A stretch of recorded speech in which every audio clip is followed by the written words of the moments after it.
everybody. We are back again.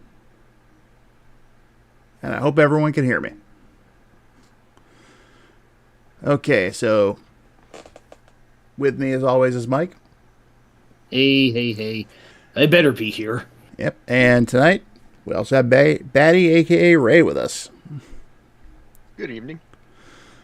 So let's see if anyone shows up before we really kick this thing off.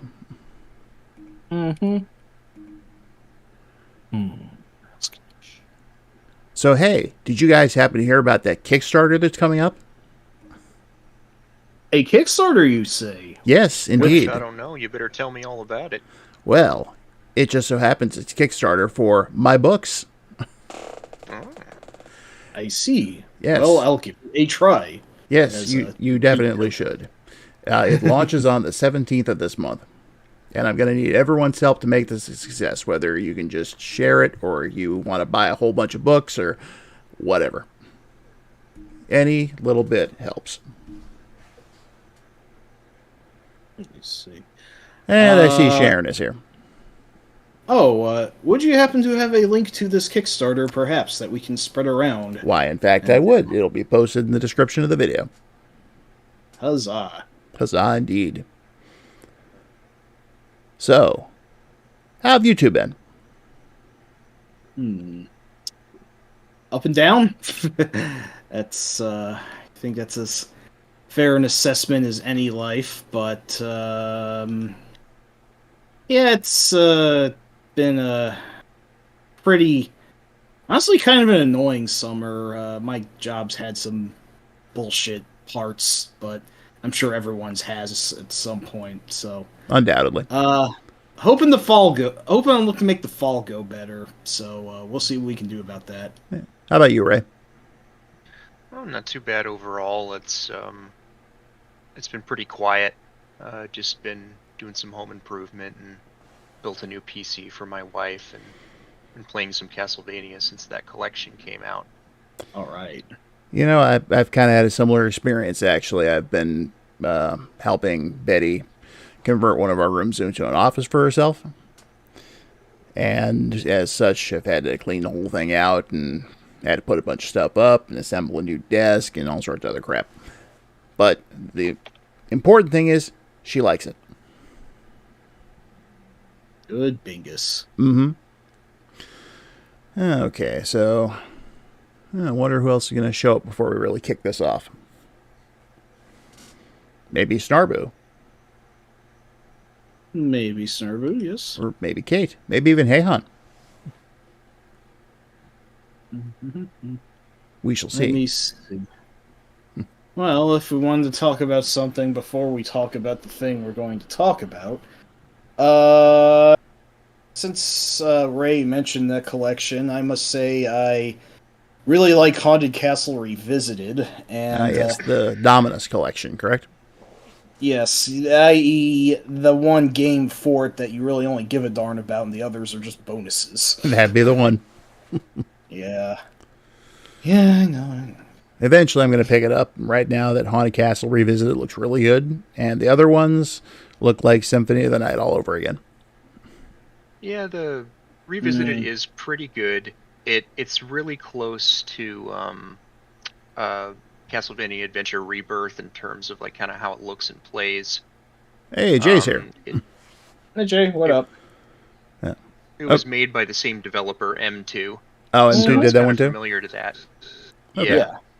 It's not perfect. The music's really good. The new graphical assets are pretty good.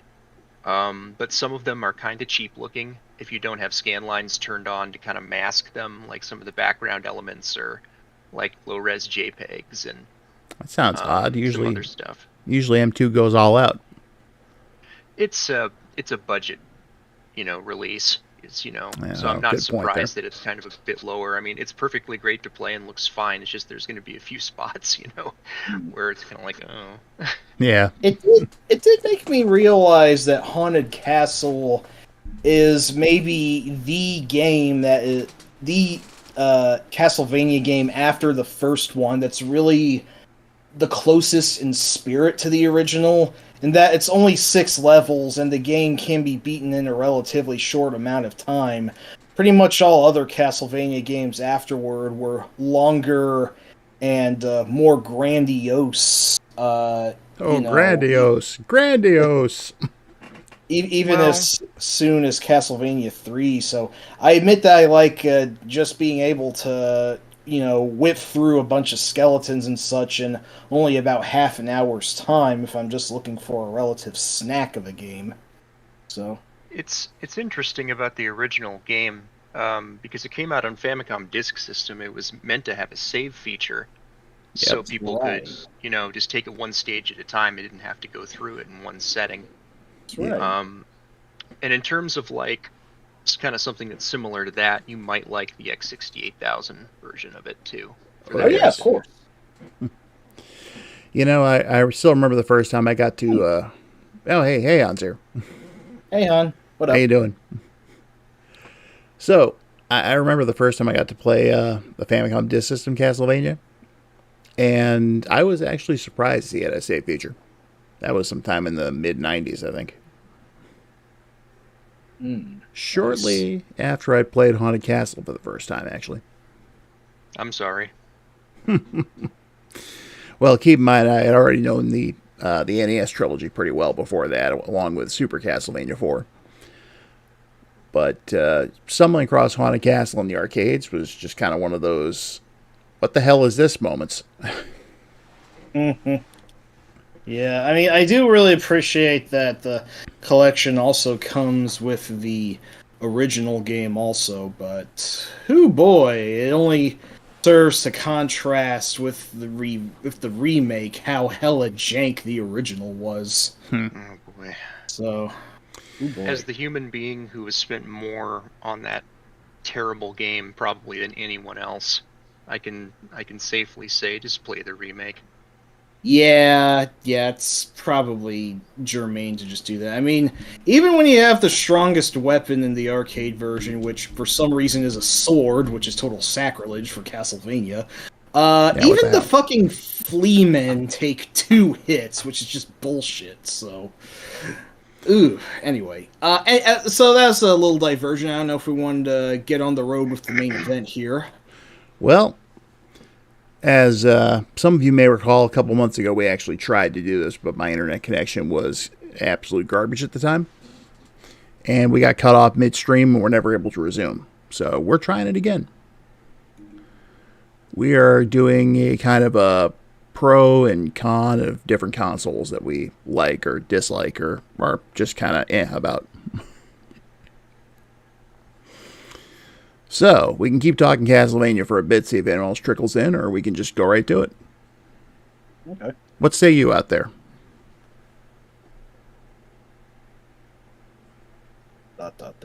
Yeah. I said Castlevania, not Ninja Gaiden. I don't know if I have anything else to say about CV for the time being.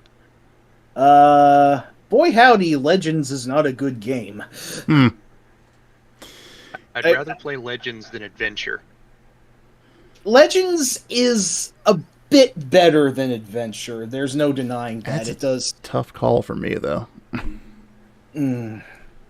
But Adventure does at least have a better soundtrack. Legends is one of the few Castlevanias where the music actually kind of blows. I mean, even Bloody Tears doesn't sound right on there. That's just wrong. It's funny you mention, yeah. I was just going to say, it's funny you mentioned that, because I heard the entire soundtrack reorchestrated in VRC6, and it was great with that. It just sounds like crap on DMG to me. You know, you're going to have to link that to me. I'd really like to hear that. I would, too. I still wonder why the Stage 1 theme of Adventure never made it into Adventure Rebirth. Yeah, Battle of the Holy. You'd think that'd be free real estate, but said they reused a Bloodlines theme. So it's like, well, okay, I guess. Sure, that works. Yeah. I mean, I like Bloodlines, don't get me wrong, but they didn't use the Sinking Old Sanctuary in that one, did they? They did not, no. Damn, it's my favorite track in the game. Well, you should play Circle of the Moon, because that plays for like half of the fucking map. And then again, we come back to our, another Symphony of the Night conundrum. Yeah. You don't play any of the other Igavanias for the same reason you don't play any Mega Man Beyond 2. Pretty much. Tisk. As far as I'm concerned, my whatever Vanias are Simon's Quest and Symphony. Yeah, well. And I'm done. I do really like Aria of Sorrow, however. If you somehow find yourself in proximity of playing that one, I would at least recommend it, but I guess it's up to you. I don't know. Kate's trying to sell me on one of the Trails games right now. God, I keep confusing those two. You always do. Yeah, I know. Well, they sound so similar. They do, and they're both very long-running RPGs, and they're both very anime-esque, so I do understand where the confusion comes from. Although, I will say, at least the one she's trying to sell me on does sound a bit like East 3. So. Hang on, Rob, you're kind of roboting out. Give it a second. Okay. Hope that's not a bad sign. No, I'm showing solid green over here, so I think it's just... I think this is just a Discord issue. Anyway, you were saying? Yeah, the one that she's trying to sell me on does sound a bit like East 3, and I do like East 3 enough. Yeah, Trails being that it is a Falcom series, and, you more or less know what you're getting with a Falcom game, and they're usually quite quality, so I would like to get on the first game myself, and I sort of promised Kate I would play it someday, because I had to leverage Mercury away from the HG101 podcast to join one of our streams instead. This might have been the Splatterhouse one, so yeah, I really got to pay that back someday. Anyway. Well, all I know is that some of the speeches from Eastbook 1 and 2 on the Turbo I still have them pretty much memorized. That is really cool, yeah. I mean, that is just such a tremendous fucking game, and I think most people would probably say that was the best version of it, too. I'm just happy I also got to meet Alan Oppenheimer and remind him he did voiceovers in the game. That is so fucking cool. He got to meet Skeletor. Yes. And for Married with Children fans, he was also Mr. Foodie. No shit. Mm-hmm. Huh. Won't be doodlebugged. So. Alright, I think we've killed enough time here. Yep. So, what one should we talk about first? Probably start off on a positive note, but y'all decide that. Ray, I'll give you first pick. Let's see. To be praised or the other one? Yeah, you're called. Alright, so let's talk about the N64. Oh, yes. The N64. Let's talk about that, shall we? So you have chosen violence to start off with. Okay, that's fair. Woke up and chose it. Yeah. With a blue moon in your eye. Oh, there was a console, all right. That sure was a console. So, where do we even start with this? Okay, we will say this. None of us are particularly huge fans of the N64. I'm probably the biggest one of the three. I did, in fact, get one before I got a PlayStation. But even then, I have several gripes with it that I don't for other systems in the 90s. As far as I'm concerned, it was a distant third behind the PlayStation and Saturn. Yeah, I mean, that's not what the sales say, but in my heart, I have to agree. The Saturn is straight underrated, but the N64, I would say, is overrated. Extremely. Yes. It's such an odd entity to discuss, though. I can't say I hate it. There were several good games made for it, but the system itself just kind of blows. You hear lots of insults and snide remarks about its terrible draw distance, so like a lot of its 3D games are coded in fog. That's not untrue. That's actually quite the case for several games, and yeah. Well, let's see. As far as good games for it that I like, there's F-Zero X, F-Zero X, I think F-Zero X, and have I mentioned F-Zero X at all? One is more than zero, so you don't completely hate it, I guess. No, but one game is not enough to make me want to go buy the thing. I usually try to get 10 reasons for a console before I purchase it. Yeah, PS5 has been very slow going on that end, but that's neither here nor there. I will admit for a while I did own both N64 Castlevanias, though. Now, Me those too. are those are interesting games. They're incredibly flawed, I will be the first to admit that, but honestly, compared to the later 3D takes of Castlevania, I actually like them the most just because they do some very weird and interesting things that no other game in the series really does. So, it's certainly got its upsides, but the game is kind of buddy to play in some aspects. So, Ray, we've basically been talking this whole time. What is your take on the N64? The N64 is a system where, and the way I'm going to put this is, some systems can age like fine wine, and Oh, yes. others age like milk. Mhm. And the N64 is probably the system that has just aged the worst out of anything from that time. It has what's the correct terminology? It's got like anti-aliasing, blurring on the video. It looks terrible. I've always hated that. I'm someone who's always played in the cleanest signal since like the early to mid aughts, once that was available, that knowledge. The games were at the time pretty fun to play for if you were a younger kid. I wasn't. They had a low frame rate, poor draw distance. I just don't feel like early 3D, and I say early kind of with air quotes, but early 3D has the same lasting power, staying power as early 2D when you take off the nostalgia glasses. Yeah, I can't argue with that. And I hate the controller. Oh, It's Actually, yeah, no. Fuck the boomerang dildo, as I call it. it was some kind of a Star Trek weapon with Skittles glued on it.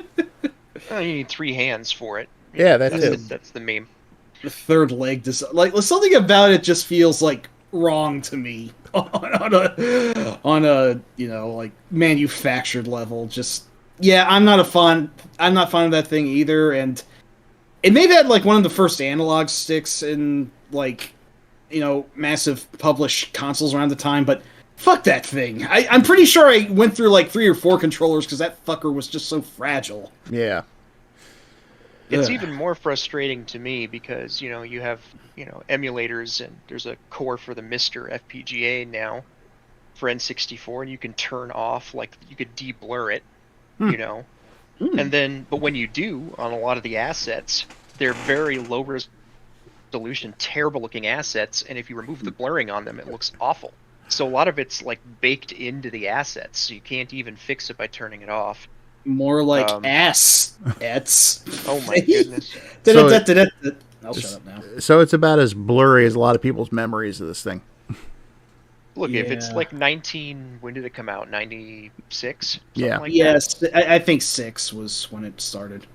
This is why I'm talking about like aging badly. Okay, like it never had RGB.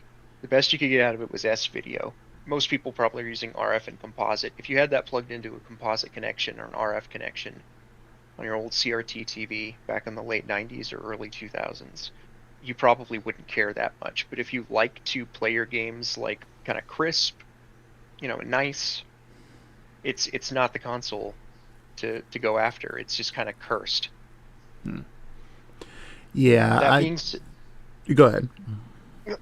That being said, I do have kind of a small list of games for it that I keep because they're worth playing, because I can actually kind of de-blur them and get them looking decent in the N64 core and use a different controller. Mm-hmm. Yeah, which ones? They're Mischief Makers, obviously. Shake, shake. It's a great one. Yes. I love What? Mischief. Oh, That was Shake, actually Shake, my yeah. first Treasure game that I actually played before, like Gunstar or Heady or whatever, if you can believe it. I can't, but that's okay. You're young.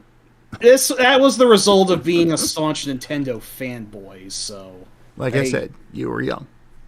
yeah, If you got to play N64, that's a good game to play. shake, shake. Slightly more obscure one, Rakuga Kids. Really cool 2D fighting game. Oh yeah, that was by Konami. I never got around to playing that one yet, but it looks really cute. It's got a deep gameplay too. It's quite a bit of fun. Yeah, I gotta make it a point to play that one sometime. Yeah. There's Wonder Project J2, which is a Ooh. sequel to the SNES game. It's a fully 2D game. I did It's play the pretty- first. Yeah, I did play the first one. I'd like to get to the second sometime. You know, I It does actually, have- yeah. just to say, I actually remember a video store renting that out.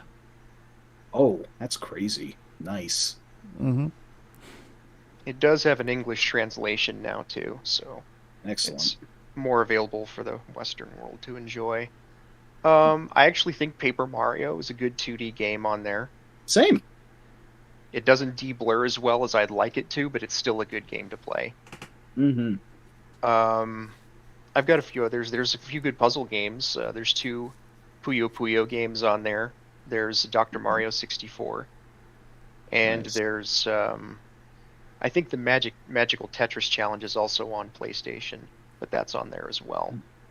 Now, Oh yeah, I'm quite a fan of Tetrisphere. That one's weird and it's not really Tetrisy at all, but it just has such an interesting atmosphere to it. now, Yeah, I'm trying to think. correct me if I'm wrong. Isn't the N64 where Bangayo got its start? Oh yeah, that's another great one. That's right, Bangayo. that's right. I first experienced it through the Dreamcast version, but I've tried to go back and play the N64 one. It's not bad. Speaking of Treasure in the N64, Sin and Punishment. Oh, yeah, that actually is pretty good. All right. So, oh yeah, of course, Tetris had a hell of a lot of variations. I know Rob's favorite is Bomb Bliss. but Hell I don't yeah, think Bomb that Bliss. was the N64. There's a Tetris collection coming out that has Bomb Bliss on it. So About time. Yeah. But I digress. So yeah, I mean the N64 certainly did have some good games on it. Like I really like Kirby 64. The 2 Goemon games that were released on it were really good. Let me see what else. Doom 64, although that's gotten modern ports now. I was quite fond of Pilot Wing 64, Pokemon Snap. Oh yes, Blast Core. That one might actually be my favorite Rareware game. Lots of cool titles, even some that were sort of away from the mainstream eye, like, I know Nintendo certainly had their main claim to fame on it, but, if I start talking about Super Mario 64, Rob's just going to keep yelling banana a lot until I shut up, so... I'm going to keep One yelling thing- banana. Not a Oh, banana. whatever word you prefer to yell repeatedly, so I just shut up. You just whack at you. You could do that too, but I'll just do that to myself. So yeah, Super Mario 64. Sorry, Ray, go ahead. Oh, I'm sorry. Just the ones that I mentioned, almost all of them were 2D games, which are very rare on the system. Yeah. I don't really like playing the 2D games on N64 that much. Or really PlayStation or Saturn anymore for the most part. I just kind of play 2D games. But the frame rate's pretty bad on a lot of those older games, especially on N64. I just don't think that a lot of those 3D games of that generation are worth revisiting. That's just my personal opinion. My contention with the N64 is far more on the premise of the hardware than the software. It's awful. But it also, even with the software, while it did have some games worth walking away with, it just didn't have as many that were good as its main competitor at the time, the PlayStation. So imagine how irritated I was that I got an N64 first, but then I hear that the next Castlevania game is being released on the PlayStation, and I'm like, why get one? And then I had to wait until next Christmas to actually get one, and... Shut it, Nelson. So, I mean, on a pure sales level, the PlayStation won the fifth generation of consoles, as that were, and that was also around the time that people had gotten tired of Nintendo's exclusivity bullshit. So a lot of developers jumped ship to the relatively more accommodating Sony at the time, and it definitely paid off for them. Not to mention, the whole thing about how Nintendo and Sony were going to team up on making a brand new system, but then in the most ball shootingly of all decisions, Nintendo decided we don't want to do CDs, we just want to stick with cartridges, and then Sony was like, have fun, the Stone Age losers, and then they really did show them, so I'll never not laugh at that. Biggest fucking bad decision in Nintendo's history. I'm still wondering about your usage of the term ball shooting, or whatever you just said. I was trying to think of, like, shooting yourself in the foot, but that just came out like that. So I didn't. I thought you wanted to play side pocket. So that's a thing now. I'll look it up.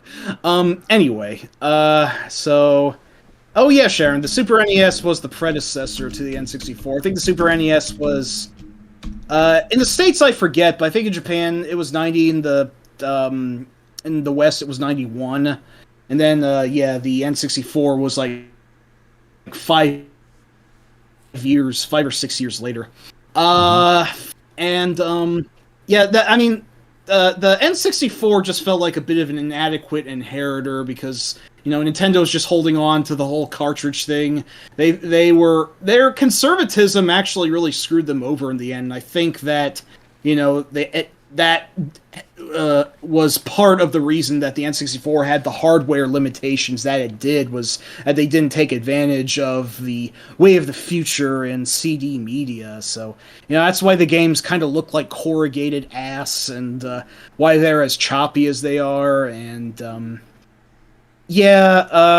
again, it's mostly gripes I have with the hardware. There are some games that I like on it, but sorry, I kind of went off on a tangent. Rob, you got anything else to say? Yeah, I was willing to give the thing a chance. Because, I was not going to just deny it out of hand because I liked Nintendo enough at the time. Mm-hmm.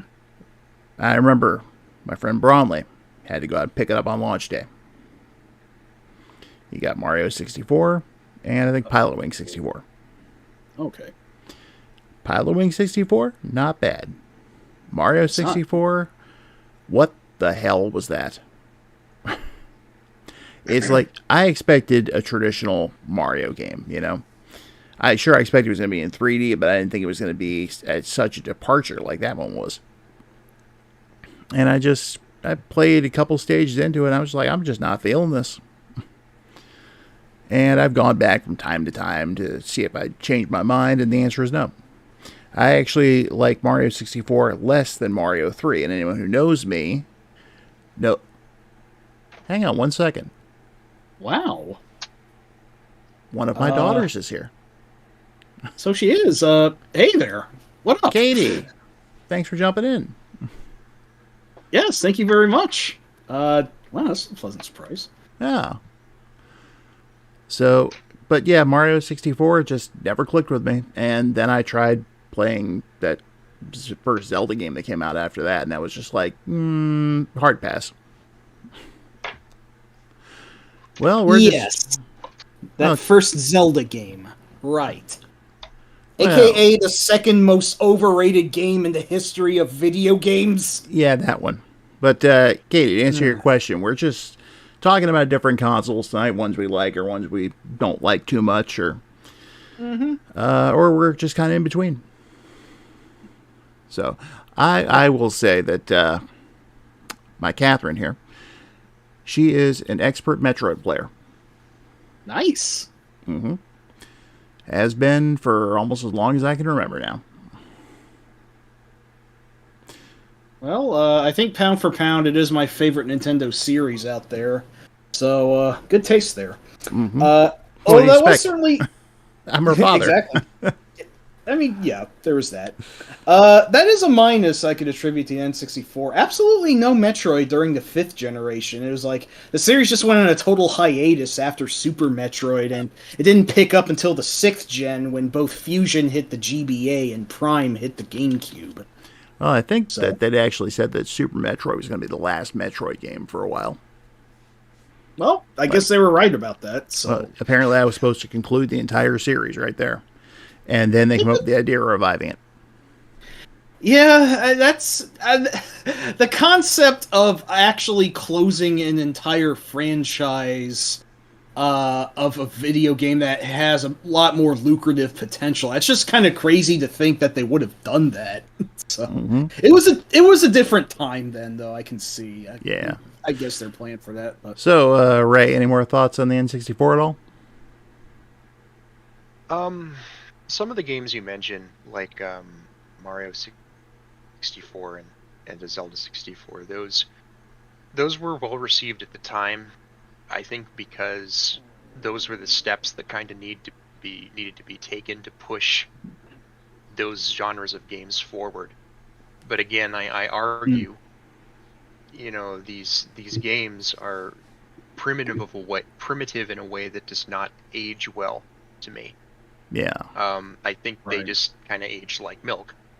They really don't have a lot to offer. I don't think at this point. Yeah. See. I can agree with that.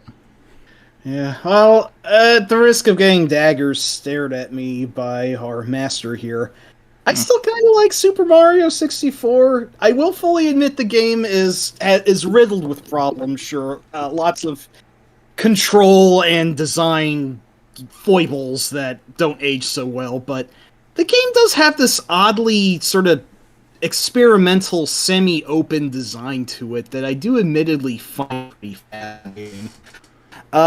It's cool on a conceptual level to me, if nothing else, and there really was no Mario game like it before then, so I will at least give it props for trying something new. Now, Ocarina of Time, that was just a Link to the Past in 3D and not done as well. Yeah. And yet some people thought it was a huge fucking revelation for the Zelda series, but I don't like how it codified everything in Zelda from then on out. Like, this was the Zelda that every Zelda had to be based on. That's just what its massive popularity just sort of beckoned for the series, and I was always a little soured by that. Plus, Majora's Mask, I think, did a lot. That's the other Zelda game for the N64. That did a lot more experimental and crazy shit that Ocarina didn't. And I do like it quite a lot more. But yeah, Ocarina's the one that generally gets, sucked off by history. So to be crude. Seems there's a lot more people these days who are thinking the N64 is the greatest thing since sliced bread. Banana. Fuck that. I can maybe see where the Super Nintendo zealots are coming from, but anyone who says the N64 is the greatest console is... No, you know what? Fuck the objective, to each their own rule. That's just factually bogus. Anyone who's doing that is trolling, and anyone who tells me otherwise is trolling too. Okay, I'm going to find a way to just, whenever you go off on one of these rants, just to go ahead and put a flashing sign up on the screen that says, Mike Rant. I think it's just... Could do that. I'd fucking love that, actually. I think a lot of it is rose-colored glasses. Yeah. Personally. Yeah. I mean, the SNES does have some objective stake in actual quality, but, anyone who is saying that the N64 is the best, either A, is just has nostalgia shoved so far up their ass that they need to call Roto-Rooter to get it out, or B, it's like the only console that they've ever played, or one of the very few out of so many. And yes, Heihan, that's what we've been saying. The controller, Exactly. The controller sucks. The graphics suck. The processor sucks. I mean, when the Genesis's blast processing from the generation prior still kicks your ass, you might need to rethink your priorities. Yeah. It's kind of funny because I didn't play or enjoy any 3D Mario games or 3D Zelda games until I think it was Super Mario 3D World. that came much later, and Breath of the Wild. Like, it took a long time for me to come back to those, and those are the first that I enjoyed in 3D. Yeah, I think 3D World is incredibly fun, yes, and Breath of the Wild is the game that officially demolished everything that Ocarina codified for the series, so I really like Breath a lot. I have my biases, at some point, I'm just trying to be a heel, rile things up on purpose. Like, I still like Ocarina, it's just, history just blows it up so much, and I'm just like, nah. It's dangerous to go alone. Take this. Yeah, that's another thing. Zelda had become increasingly sort of stratified into a more linear path as it went on, and the first game being as loose roaming and forcing you to write down as many notes on your own volition to try and understand everything. That was something in a real bubble, that sort of free roaming concept to Zelda wasn't really done exactly like that, or as free as that until Breath came out. So, Yeah, I'll just tell you, I stopped after the 4th Zelda game, and Link's Awakening is my personal favorite. I do fucking love that game. Yeah, I have no desire to go any further. Yeah. Anyway, if we're done talking about the N64, what do you want to tackle next? I already chose, so somebody else can choose. Mike, I'll leave it to you. Alright, well, that was technically one on the negative side. I mean, let it be known that I don't fully hate all of the consoles on here, but I think I should go to one that we mostly have major praise for, although I might be rolling the dice because I know someone here has some words to say about it, but since I was touching on the Super Nintendo, maybe we should go there first. Hop back a generation to Nintendo's previous diddly-do. So the Super NES it is. Okay. Rob has interesting opinions about the Super Nintendo. I'd like to hear what he has to say. He really does, yes. Oh, yes. For one thing, I think that it had a lot of good games, some stone cold classics that are forever favorites of mine, but it also had a lot of junk. Even more so than the NES did. It just, the amount of licensed shovelware, which also plagued the Genesis in its later years. Yeah. And to be completely honest, my biggest problem are with the diehards. They're always, the ones who are still acting like the console wars are still going on, even though they ended 30 years ago. And the ones who are like, yeah, Super Nintendo or SNES is better because it has the Marios and the Zelda and the RPGs and blah, blah, blah, blah, blah. And it's like, is that all you could think about, really? It's like, I don't want to try that stinky Genesis. It's stupid. It's like, you're still in the console war, aren't you? Yeah, so what? Grow up. We all won. You've rolled around with social media a lot more than I have, so I really haven't encountered very many of these dunderheads that you talk about, but I do believe they exist. Because outside of that, just also seems like several news sites or whatever that write about games do seem to have a little bit of a Nintendo bias, and thank you, hey, you had fun, you won. Hey, Brandon. That's a good slogan. And hey, Brandon, what's up? So yeah, I think we all won. I think the problem with, I guess we'll call them fanboys, is going to be a recurring one in this stream. Because the behavior of the fanboys, the diehards, is what kind of ruins the enjoyment of, or makes me feel less objective about some of the stuff in our stomp list. That's true. A good way of putting it. Yeah, very good way of putting it. Yeah, I mean, don't get me wrong. I don't dislike the Super NES at all. Yeah, if I did dislike it, I wouldn't own one. But the games I play for it have a tendency to be more on the obscure side or the shooter side, which, and even though we know amongst the three great consoles of that era, it was the one with the least amount of good shooters on it. It still had some certainly worth detailing. Gradius 3, actually. Those Macross Scrambled Valkyrie I'm really Yes, fond of. absolutely. R-Type 3. Mm-hmm. Excellent game. Oh, yes. I D-Force. no. I like Sorry. Darius Twin personally. Oh, I don't really? mind that one. Yeah, it's not bad. It's not the most famed among the Darius series, but I like playing it. Well, it's Also- it's nowhere near D-Force, at least. That's your it high is- school nickname, I'm sure. D-Force. Yeah. Oh, even back in high school when the thing came out, we were all making fun of the stupid game. Yeah, that one was a real ploppington. Yeah, I mean, every console is certainly full of plop. I mean, Dr. Sparkle's long-going Crontendo series has really proven that the NES even Oh, yes. was very full of all sorts of dreck. Like, you know how many substandard games there were based on manga and anime at the time? Oh, I'm mewing? Oh, that's cute. Yeah, Really? that's a chipmunk. Or no, wait, you mean my profile pic? Wait a minute. Hang on. Is Rob doing some crazy bullshit that I didn't see? Rob's not doing anything right now.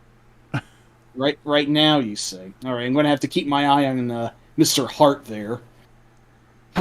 Anyway, I lost my train of thought. Oh yeah. So yeah, the SNES also had its bullshit. Like, I don't know who was asking for a platformer based on The Wizard of Oz at the time, and by all accounts, that is one of the worst fucking games on the system and for any system really. I could say that my girls were, but then they played it. Wait, what's that? My girls liked The Wizard of Oz. And then they played the game, and I recall them being very frustrated with it. So they are familiar. Oh, Oh, I'm so yeah. sorry. I'm so sorry you played that one. It's bad. Yeah, well, I'm not sure if I did, but I tried to play it too, and it was just like, yeah. yeah, that sounds right. But while we do have a problem with the overzealous, biased scholars who tend to inflate the truth more than warranted, we ultimately do think positively of the SNES. I mean, where else were you going to get weird-ass action platformers like Run Saber and Hagane, anyway? Mm-hmm. Or, new entries in established franchises that started on the NES, essentially. Like... Well, let's see. Contra 3 comes to mind. Well, it didn't start on the NES. But, No, it started in arcades, but you got popular, really popular on the NES. Right. Super Castlevania 64. Since we mentioned Super Metroid, and as I was saying, I do think Link to the Past is still a really damn good game, and Oh, it is. Ocarina owes a lot of its DNA to LTTP, if you ask me. So, Oh yeah, hey Han, I grew up playing the SNES version of SimCity, and I just have a huge nostalgic attachment to that. I have trouble playing any other version of SimCity because I just like the aesthetics of the SNES one so much. Also, I think most of the other versions didn't give you gifts. They're like unique gift buildings that you get for reaching certain milestones in the SNES version that, boost some parts of your overall city building strategy, and I don't think you get those gifts in other versions of the game. So that was unique to that, and yeah, it's just really cool. Also, if you reach Megalopolis status, you get to build a Mario statue, so there's that. I'm trying to puzzle out this question that Katie just asked. Yes? What? Wait, what? You read it to yourself quietly, Mike, and you'll see. If you're saying something that Katie said, she just talked about my profile pic. That's the last thing I saw. Huh. Okay, because that just popped up there on the stream, and I admit I'm a little baffled by the question. Serves the most... Oh. Yeah, see, you saw it. Wow. Well, obviously Bayonetta, but huh. I'm just a bit baffled by the question. That's all. That is a very interesting question. Yes, but I don't know why that didn't show up in the chat though. That is weird. Yeah, that's a good question. It could be a typo. Maybe there's a filter in mind. I don't know. But I It's do think it's definitely Bayonetta, whatever the case. Probably. welcome to my fantasy zone and all that. Yes, that's her. I mean, Oh, so you're into Opa Opa. I go, okay. Oh boy. Oh mercy. Anyway, Oh, so you're Dr. Hibbert all of a sudden? yeah, he laughs inappropriately at everything. So That is true. Yes. yeah. Ah, the French.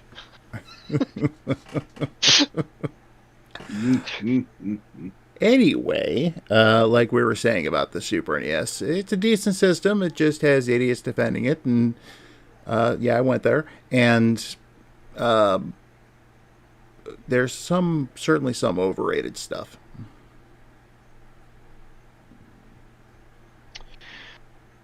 I think,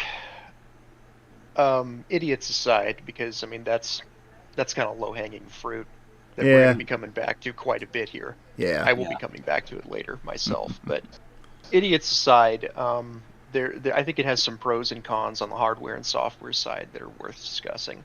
Yeah, Oh, go yeah. for it.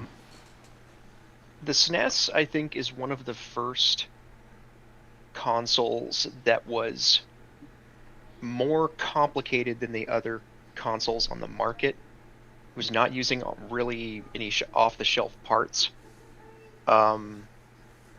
It was all kind of custom. There were a lot of different systems, and I think it was difficult to develop for at first for that system. Yeah.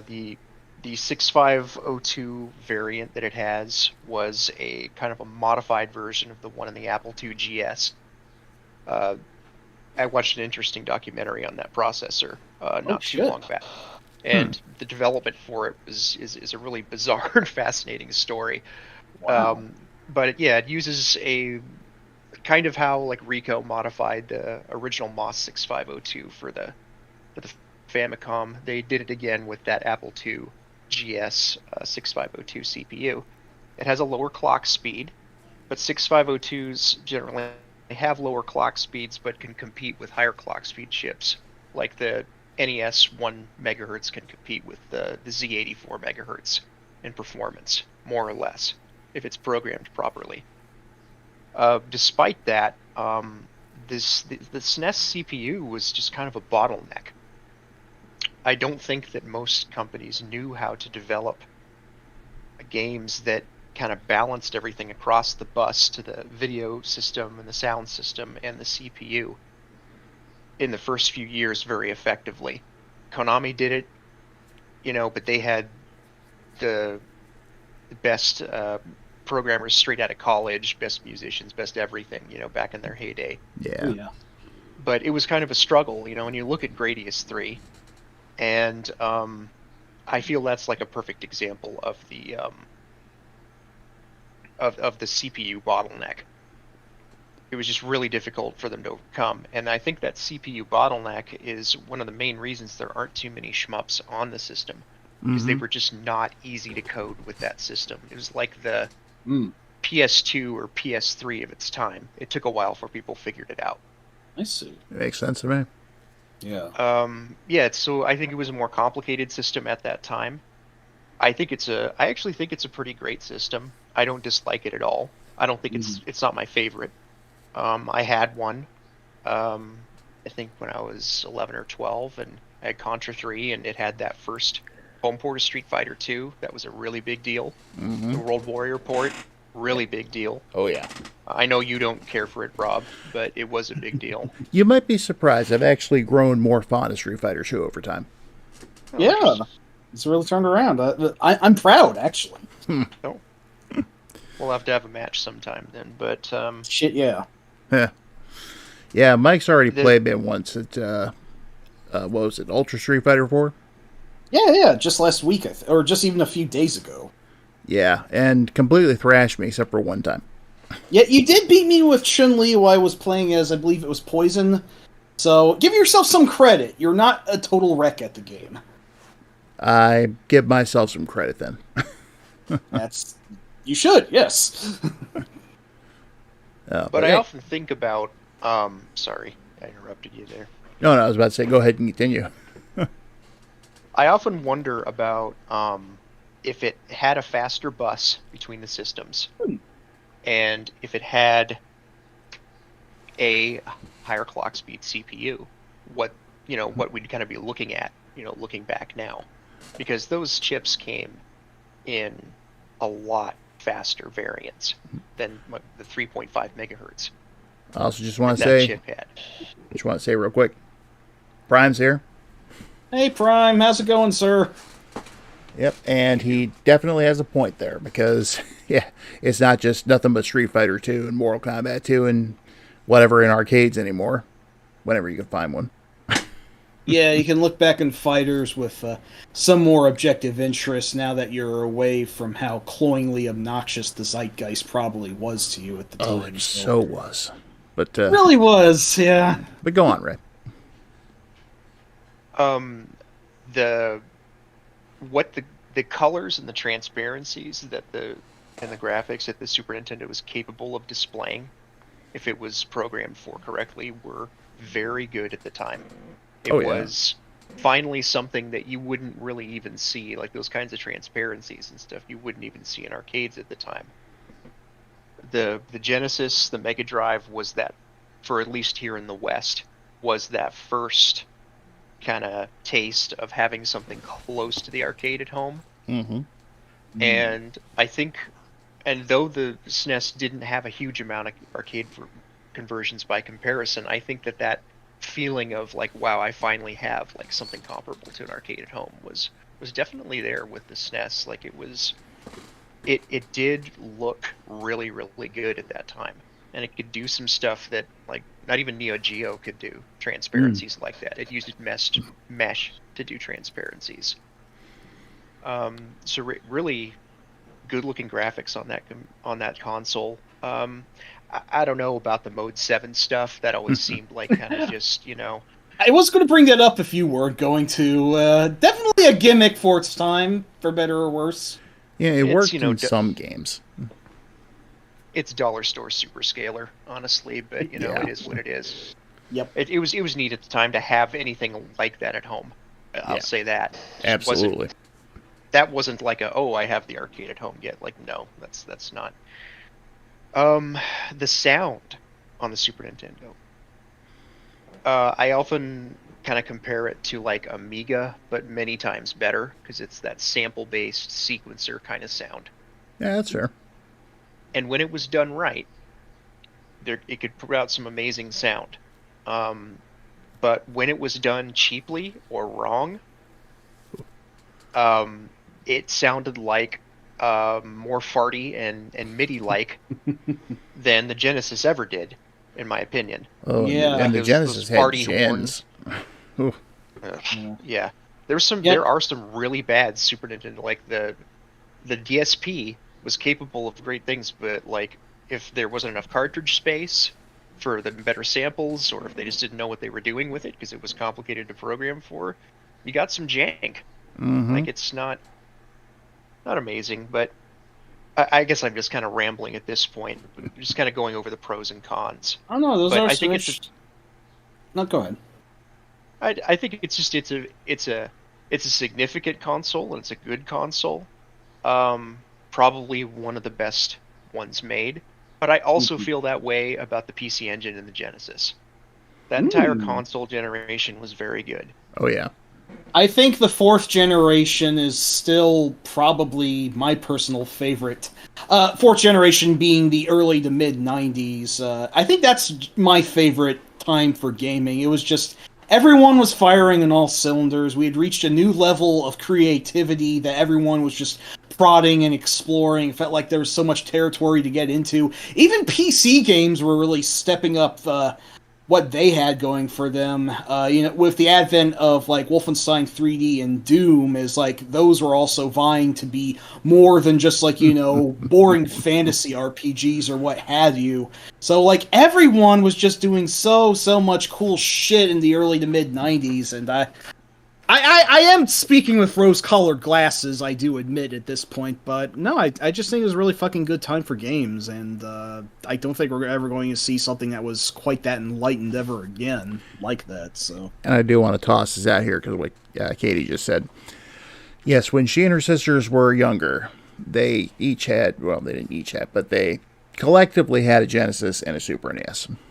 Cool. And yes, I did buy them stuff like Sailor Moon games. Yeah, I know both of the... Oh, go ahead. Like you said, Sailor Moon R, they would play that all the time. Yeah, I know that both the SNES and Genesis got Sailor Moon games. I should really give those a try sometime. The Genesis one's really good. It's just they're more plentiful on the Super NES, I guess you could say. I see. Yeah, I know that there was an RPG on there. Oh, actually, let's transition to that. Rob, I know that you had some kind of a gripe against the SNES for being the quote-unquote RPG console of the time, and I know that's a genre that, by and large, you're really not a fan of. Any comments on that? Well, Kent, Mike, what? Hi. Basically, I like Final Fantasy 2/4, whatever numbering you prefer to use. Yeah, I say 4, but yeah. That's about it. 1 is more than 0. Yeah. I will say I'm not usually a huge RPG guy for the most part. I am, like Rob, more of an, action first, guns blazing, pew pew sort of gamer for the most part. But there was a time back when I felt like I had a lot more free time and much better focus in my fucking muddy ass mid-30s brain that I have now, that I did actually get into quite a few RPGs, especially in the 16-bit era, and many of those were for the SNES, and yeah, the Final Fantasy games were really cooking. 4, 5, and 6, all very well received. I really liked Shadowrun on the SNES. Actually, the Genesis version, too, but Shadowrun's a unique one. Super Mario RPG. I know not everyone's the biggest fan of Secret of Mana, but I still like that one quite a bit. Oh, Live Alive! That one's really damn good. And my personal favorite is Earthbound, which I know some people get irritated at that game's fandom, and that's fair, but I just think it's just a really inherently charming and interesting RPG. And the SNES... Let me tell you one thing. I still remember seeing tons of unsold Earthbounds at Targets back in the mid-90s. Not Targets, but Best Buys, too. You mean the large ones that came in the large box, actually, because the game actually came with its own fucking strategy guide? Yeah, they had them in discount bins. Holy shit. I'm sure those are fucking exorbitant nowadays to get. Yeah, pretty much. Jesus. Also, Brandon was curious as to how he felt about the CDI and the Amstrad GX4000. Well, we don't have those on the docket, but I considered putting the CDI on there, but I never personally played it. All I know is all of the memes against it. It is not a very well-received console. I've never played the GX4000. I did play the CDI on an in-store kiosk once. I was not impressed. I'll leave it at that. Yeah, I don't think I've even heard of the GX4000, so I don't know what to say about that. But, Ray, you? I can only really comment on the CDI. I hadn't really had much interest in it until a few years ago. A local friend who has pretty considerably large collection of kind of rare and interesting consoles all hooked up, ready to play, said, "Hey, you want to come over and you want to play my Laser Active?" I just recapped the Sega Pack module, and we can play some of these laser systems. Okay, that sounds pretty cool. So I go over there, and he says, "No, actually, we're playing Thunder in Paradise on CDI." Ouch. Okay. Is that the fucking Hulk Hogan thing? Yes. There's a light gun shooter on CDI and DOS based on Thunder in Paradise. Ouch. Jesus fucking shit. So we played through it. I mean, it was certainly a time. Must have been. Sounds it, yeah. What's kind of cool about the CDI, interesting little factoid, the light gun doesn't work like a like a light gun of that time, it works more like the Wiimote does. Hmm. And how it functions. Curious. So, interesting factoid. Otherwise, I can't comment much on the CDI. I do want to say one other thing about the Super NES before we move on. Me too, yeah. I But will, you go. I will say that out of all the consoles I've ever owned in my life, the Super NES is the one I've had to replace the most. Well, that's interesting. I thought it was supposed to be a pretty solid one. My first console I got at the end of high school, that's been inoperative for years. I bought one to replace it. That recently gave out. Mm. Now I'm just concerned about my Super Famicom. Is that going to Well, go next? Shit, you've had worse luck than I've had. I think I've had the same one that I've had for, well, the one I have now is pretty much in storage, but it was the only one I ever needed. It is quite yellow, if I do say so. Yeah, it's like my original high school console. The two of them still power on, though, so at least they're drawing power. It's just that the actual cartridge reception is all futzed. It's just nothing. Just black. Can't even hear That anything. did happen with my NES after a time, my original NES after a time. So yeah, I gotcha. One of these days I'm going to get them fixed up. Yeah, but yeah, I just want to say, all in all, I love the SNES. It's got a lot of great shit on it. Even among the more mainstream things, there's a lot of shit I like. I mean, Super Mario World is superior to Super Mario Brothers 3, and you can't tell me otherwise. So there's that. I'm gonna tell you otherwise. Fuck. Not now. Denied. Get out. Okay, fine. I, however, will not tell you otherwise. I much prefer Mario World.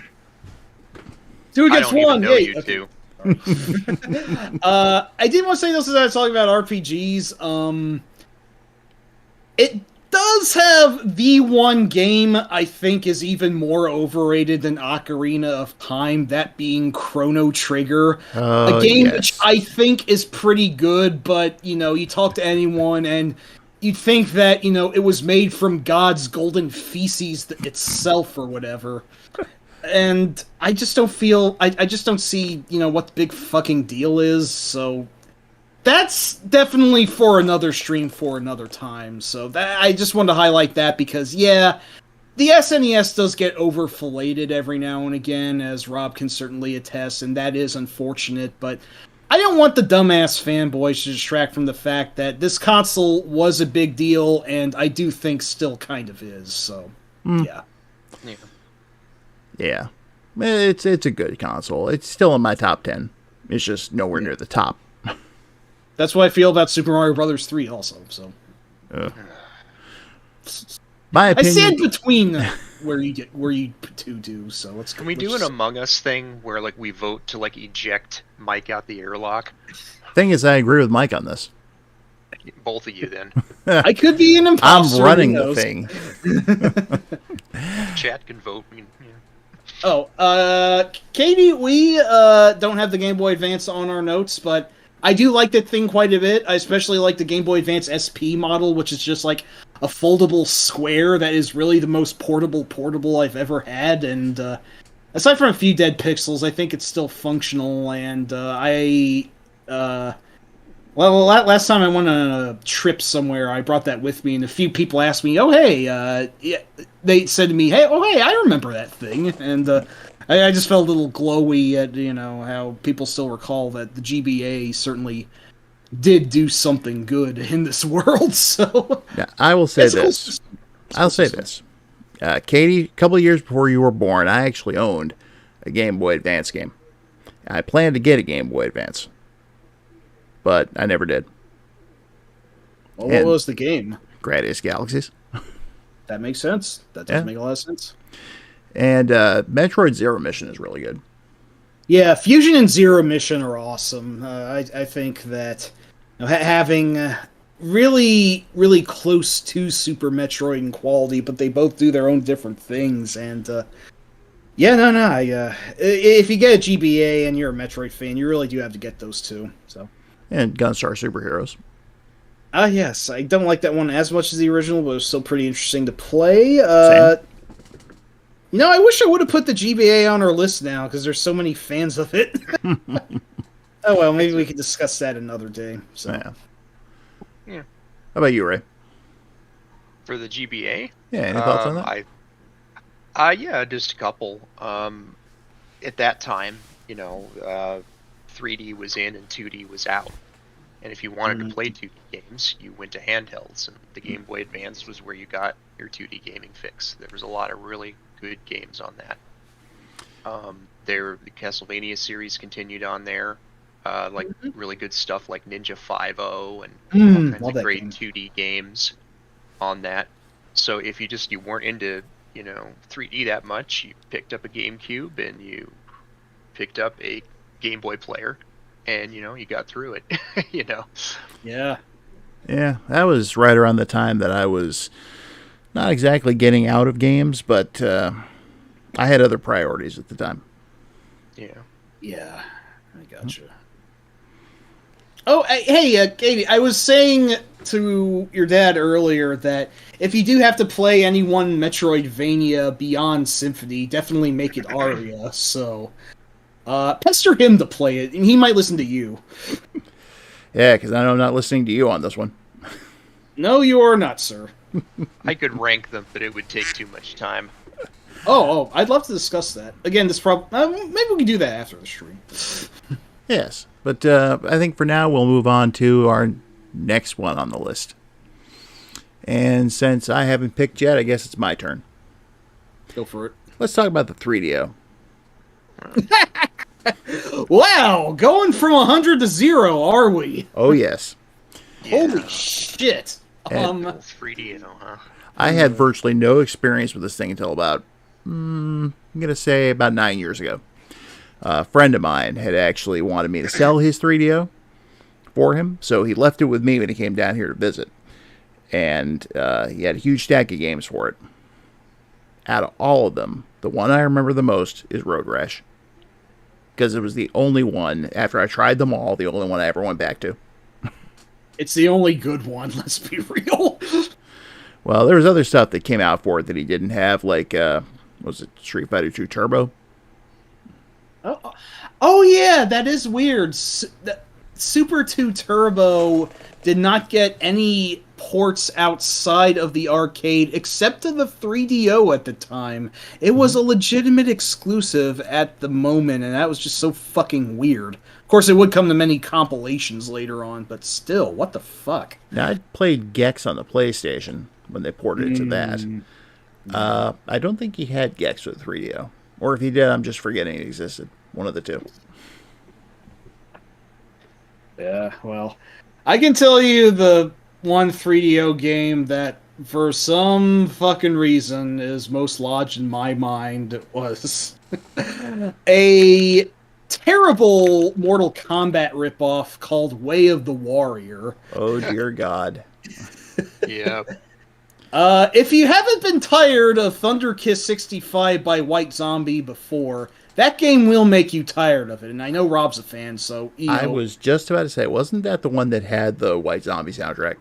That's the fucking one, yeah, and that's like one of like the only 3 songs or whatever that plays during battle. It's just, this could probably be its own stream, and maybe we did have a table on this before, but like, I will admit Mortal Kombat being as popular as it was kind of a mistake, because the amount of ripoffs we got from that were all fucking terrible to various degrees of terrible. And this one ranks on the low terrible. Don't be ragging on my favorite poverty game, Jackie Chan Fists of Fire now. Okay, that game fucking rules. Okay, that's the best one to come out of that. No, I love that game, and I do actually have a weird appreciation for survival arts, if you know about that one. Yes. It's fucking bonkers. Well, anyway, yeah, that's another discussion for another day. So I'm not even sure if I played any of these, because I don't remember what he had. I just know he had a huge box of games with it.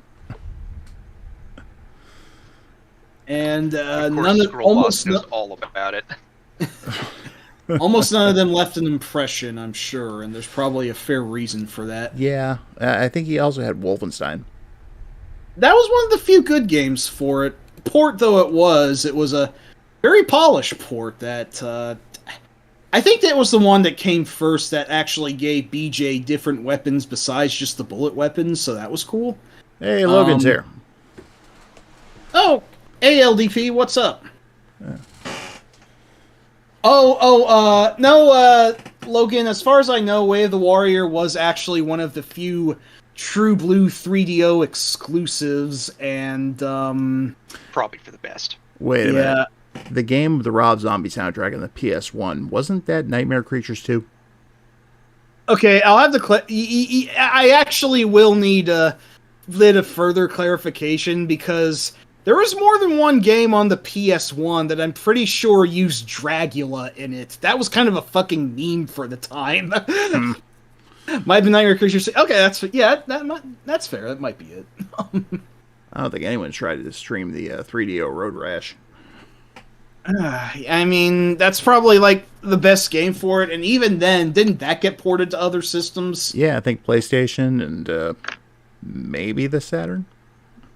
Yeah, like, my problem with the 3DO, without ever actually having played it, I can say is that there's really a lack of genuine exclusives for it. Everything that it got was either a port from somewhere else, or got ported to something else. So, standing as it is, there's just very little reason to actually go back to the well, because it just has very little exclusive property that makes it its own justifiable experience. Like, it just kind of lacks identity. Said identity was subsumed into many other systems of the time that did have a lot more going for them in terms of hardware and exclusives. So, you know, even back then it wasn't great, but I guess it could stand out to some extent because, like I said, you know, it had the only fucking port of Super Street Fighter 2 Turbo back then for now, but now it doesn't even have that leg to stand on, so I just don't see the point of, you know, even emulating the 3DO, if that's not too harsh to say. There really is no point. So there you go. So I'm sure it has its fans. They're welcome to it. I will never be one of them. Same. Ray, any further comment? Yeah, 3DO is not good to me, but it's interesting. Let me put it that way. I'll give you that, yeah. It's like the business behind it was pretty fascinating. It's like the story behind it was more interesting than the actual console, from what I understand. Yeah, I think it was a Trip Hawkins at EA came up with a standard, like a technology standard that could be licensed out. And that was one of the major problems with it, is that, you know, they weren't really handling manufacturing or, you know, or anything else besides licensing out the technology. Right. Which is why it cost an arm and a leg to get one. But what interests me about the 3DO is the software library. You know, you've got your kind of interesting, you know, handful of games that we're familiar with here in the West. You know, I think the 3DO version of Road Rash is probably the best one.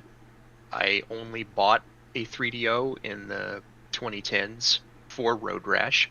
That's the only game I had for it. Because at that point, there are easier, better ways to play Turbo and Sam Show. Yeah. But what's really interesting to me is someone who likes entertainingly bad older movies. There's a certain... If you look at the import library, the Japanese and Korean games for the 3DO, there are some really fascinatingly bad games for it, specifically in those regions, like a ton of them. Interesting. And they're just, in addition to just being entertainingly bad, they're like the most vivid representation of the struggle to go from 2D to 3D. The elements are all mixed. You know, they don't contrast well. The frame rate is terribly low. It's kind of what I'd call fascinating jank from a, I don't know if I'd call it like a scholarly perspective. I mean, it's just old games, but you know what I mean. Yeah. Sort of a Mystery Science Theater 3000-esque gallery of interest there. Yes, that's a great way to put it. I gotta be honest, I didn't know it really had an import library. I didn't even think this thing had a fucking snowball's chance in hell in any countries outside of the the Western Hemisphere, to be honest. So knowing that it does have several Japanese and Korean games for it that I'm not even sure I knew existed beforehand, this is something I'd really like to know a lot more about, if you wouldn't mind educating me sometime after the stream. I think I actually Yeah, remember there's- seeing a couple of those in like Die Hard Game Fan way back when. Oh, shit. Yeah, it's interesting from like I could watch a video on that and learn something neat. I don't want to play any of these things. I just think it's interesting. I wouldn't waste time or money on them, but, you know, at least looking into it from a scholarly perspective, that sounds like a good rumble. One thing I would like to say, well, a couple things. Wolfenstein 3D on the 3DO is a really good port, and it has a bunch of new graphics, and it has CD audio. It's a great port. It's better than the DOS original, I think. Yeah, And I think so. On par with that Macintosh port that came in the later 90s, too. Yeah, I know that it had a new campaign that, like, you know, a new set of levels that was a good deal more streamlined than the original, but still quite fun, and, like, combined some bosses from Spear of Destiny also. I believe that was the version that was used for the rather janky SNES version, but let's not go there. Super yeah. Blizzard, yeah. Oh, yeah. Good old super. Oh, hey, Techstark's here. What up? Hey, Techstark. Oh yeah, one more thing I want to mention. Rambling about Way of the Warrior, I forgot to note that it was an early game by fucking Naughty Dog. Yeah. So they definitely struck gold with Crash Bandicoot afterward, and what a weird journey those guys took, going from, you know, shitty Mortal Kombat ripoff to, you know, popular, difficult mascot platformer to, you know, the Mummy ripoff cover shooter to extremely artsy zombie game. What a fucking weird arc to take. To say It's but been a trip, that's for sure. It really fucking has, yes, for better and or worse. So Yeah, I will say actually one positive thing about the 3DO. shoot, It's better than the VIS. low fucking bar, easy to jump over, impossible to limbo under. Yeah. So Anyone else have anything to add before we move on? I Can't think of believe much. the first Need for Speed game was on 3DO, wasn't it? oh. Might have I been. would have no idea. It's a series I'm actually almost doodly squat about, but it's possible. I'm not sure if it was a PC port or not. It might have been. Hmm. I thought it started in PlayStation, but you're probably right. Well. Okay, well, we're going to start the next round shortly, but first, we'd like to take a minute for a brief advertisement. There's a Kickstarter launch coming Tuesday, September 17th. It's for my books, the ones I've been talking about all this time. Mm-hmm. And you'll be able to get the final edition of Memoirs of a Virtual Caveman, the new book Eating Candy in Outer Space, the final edition of Tales from the Third Moon, and also the new book Digital Archaeology, Retro Gaming Recollections. And I'm in that one. yes, yes you are. So is Jay, otherwise known as Great White North, and Eugene, if anyone's familiar with E.C. Myers. He's a good man. A whole bunch of other people. Sega Lord X, Shmup Junkie, Tim, who we've had on our stream before, who's the lead vocalist and guitarist of Bathroom of the Future. And also, if you want to get all 4 books at once, you have a additional option to get the Ultimate Splatter Edition, which comes with a neat limited slipcase. Plus, there's a few other goodies we'll be tossing out, and an all-digital edition as well. So, there will be a link posted down here in the stream comments, and you'll be able to check that out. And so, keep an eye on the 17th when it launches. What is the VIS? I'm sorry for interrupting you. Oh, it's okay. My spiel was over. What is the VIS? Apparently, it was a system by Radio Shack that stood for virtually impossible to sell. Wah, wah, wah. It was supposed to be the ultimate edutainment, and it was actually going to have games like King's Quest V, but no actual gonna- games ever appeared for it. Oh, so King's Quest V, it's going to educate you on how to die? Pretty much, except that it never even got that far. Yeah. And nothing of value was lost. Oh, just look up on YouTube sometime. There's a promotional video for it starring a ridiculous purple owl. Oh, Jesus. That sounds funny, but having had the misfortune of working there, I might pass.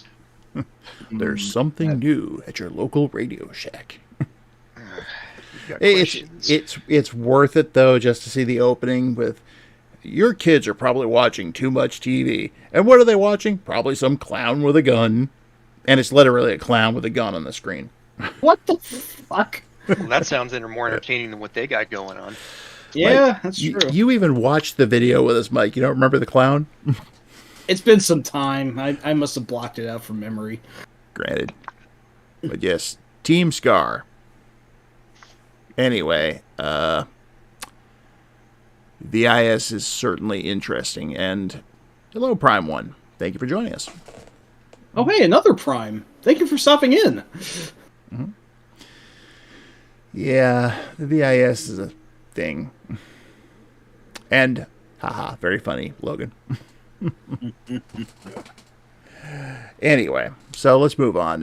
Ray, I think you're next up to pick the next one. Okay, so we just talked about something that's ostensibly bad. Yeah. I should say objectively bad, not ostensibly. Objectively bad. But let's talk about something that's kind of people might be, wishy-washy about. Let's talk about the Master System, also known as the Mark III in Japan. This is one of Rob's favorite consoles, so I think it would be best if he started us off. Hey, I rate it higher than the Super NES, so... Yeah, that's the thing. That's the thing. That's the thing. Remember? And yes, as Sharon said, please go look through the channel to see the video for the books that we did. It's very cute, yes. All right, as far as the Master System is concerned, it was Sega's second attempt to get into the home console market after the SG-1000 in Japan. It suffered in Japan and the U.S. Famicom beat the crap out of it in Japan, and the NES did a pretty good job pummeling it here in the U.S. It was more successful in Europe and Brazil. In fact, it was still going in Brazil until like the late 90s. I believe the last game ever officially released for it was actually a port of Street Fighter II, for all things. It was exclusive to Brazil, and it was released in 1997, which is just so fucking crazy to fathom. Like, wow. But, despite the fact that Sega was kind of hamstrung by Nintendo's licensing policies in the U.S., they put out a lot of good stuff in the Master System that I really enjoy. Like, among them, the game Kinsaten. Still one of my favorite games of all time. It's a fucking great one, yeah. Alex Kidd in Miracle World. Alex Kidd in terrible at Shinobi that World. I think Shinobi World's the superior game, but yes. Yep. And Lost Stars was even decent. I can't really say the same for High Tech World. That one's a sinker no matter what angle you examine it from, but they can't all be zingers. Yep. And also, Sega did a decent attempt to bring a lot of their super scalar games home. Granted, they suffered, but some of them were still quite playable. Stuff like Space Harrier and Outrun. Now, we try not to talk about the ALF game because that's notoriously bad. It's terrible, yes. But I mean, if you ever wanted a game where ALF beats men in suits with a salami stick, then I guess you're covered. But I didn't ask for that, so I don't know who the fuck did. Now, I will say, I'm not a fan of Sonic the Hedgehog, but I liked the first Master System game. That's cool. It was just really good. I don't know why. I don't know why I liked it better than any other one that ever came out. Now, hey, Han, yeah, you saw virtually no stores over here that rented out Master System stuff. I actually found more stores that rented out TurboGrafx stuff. But, yeah, the Flash game, I think, was a European and possibly Brazilian exclusive. There were also a few Mark III games that never made it out of Japan as well, but most of those are pretty text heavy. And, of course, there were a lot of ones that were based on, anime licenses that were seriously altered when they were brought it over here. Like, there was a Kujakuo game, which became Spellcaster. There was a Fist of the North Star game that became Black Belt. And there was I think it was called Borgman, which was turned into Cyborg Hunter over here. Oh, yeah. Now, there are a lot of crappy games on it. Don't get me wrong. But also, Tiertex, who was notorious for making some of the most horrible Strider games ever made, they actually did some really good arcade ports to the Master System. I'm thinking primarily of Gauntlet here. That is pretty amazing, yeah. Yeah, and hey, I think the Turbo actually did release in Europe, but only in certain regions in very limited quantities, because there are some PAL Turbos floating around.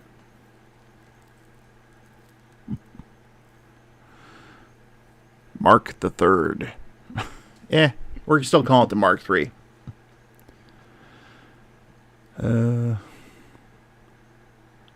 I don't think he says anything.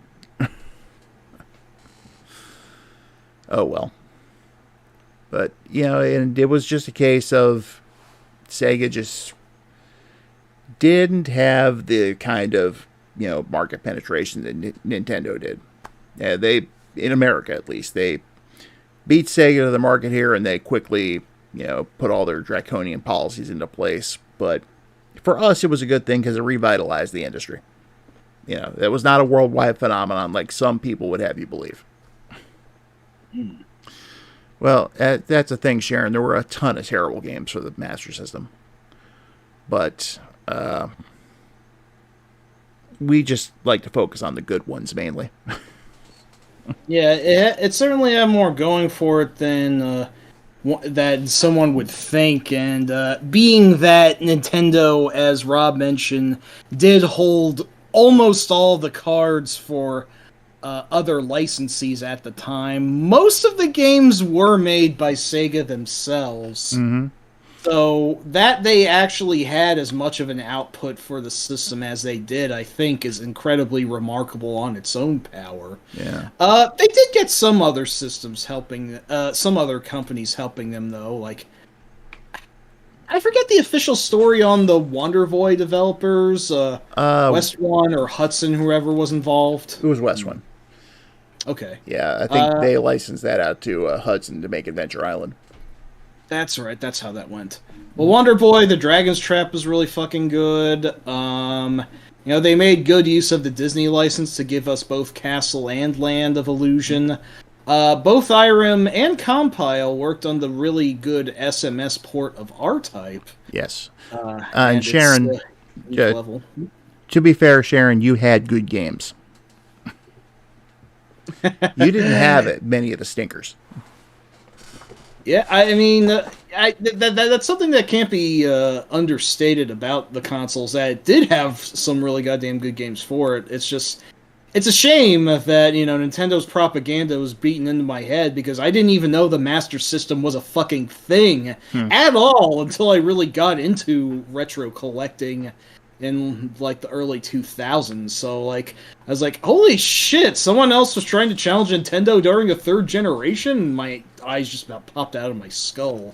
So I never actually owned an SMS, unfortunately, but thanks to the power of files, I did get to play several of the console's most prominent games, like Phantasy Star, as you mentioned. It had a really damn good Ninja Gaiden game that was unique from the NES titles of the time.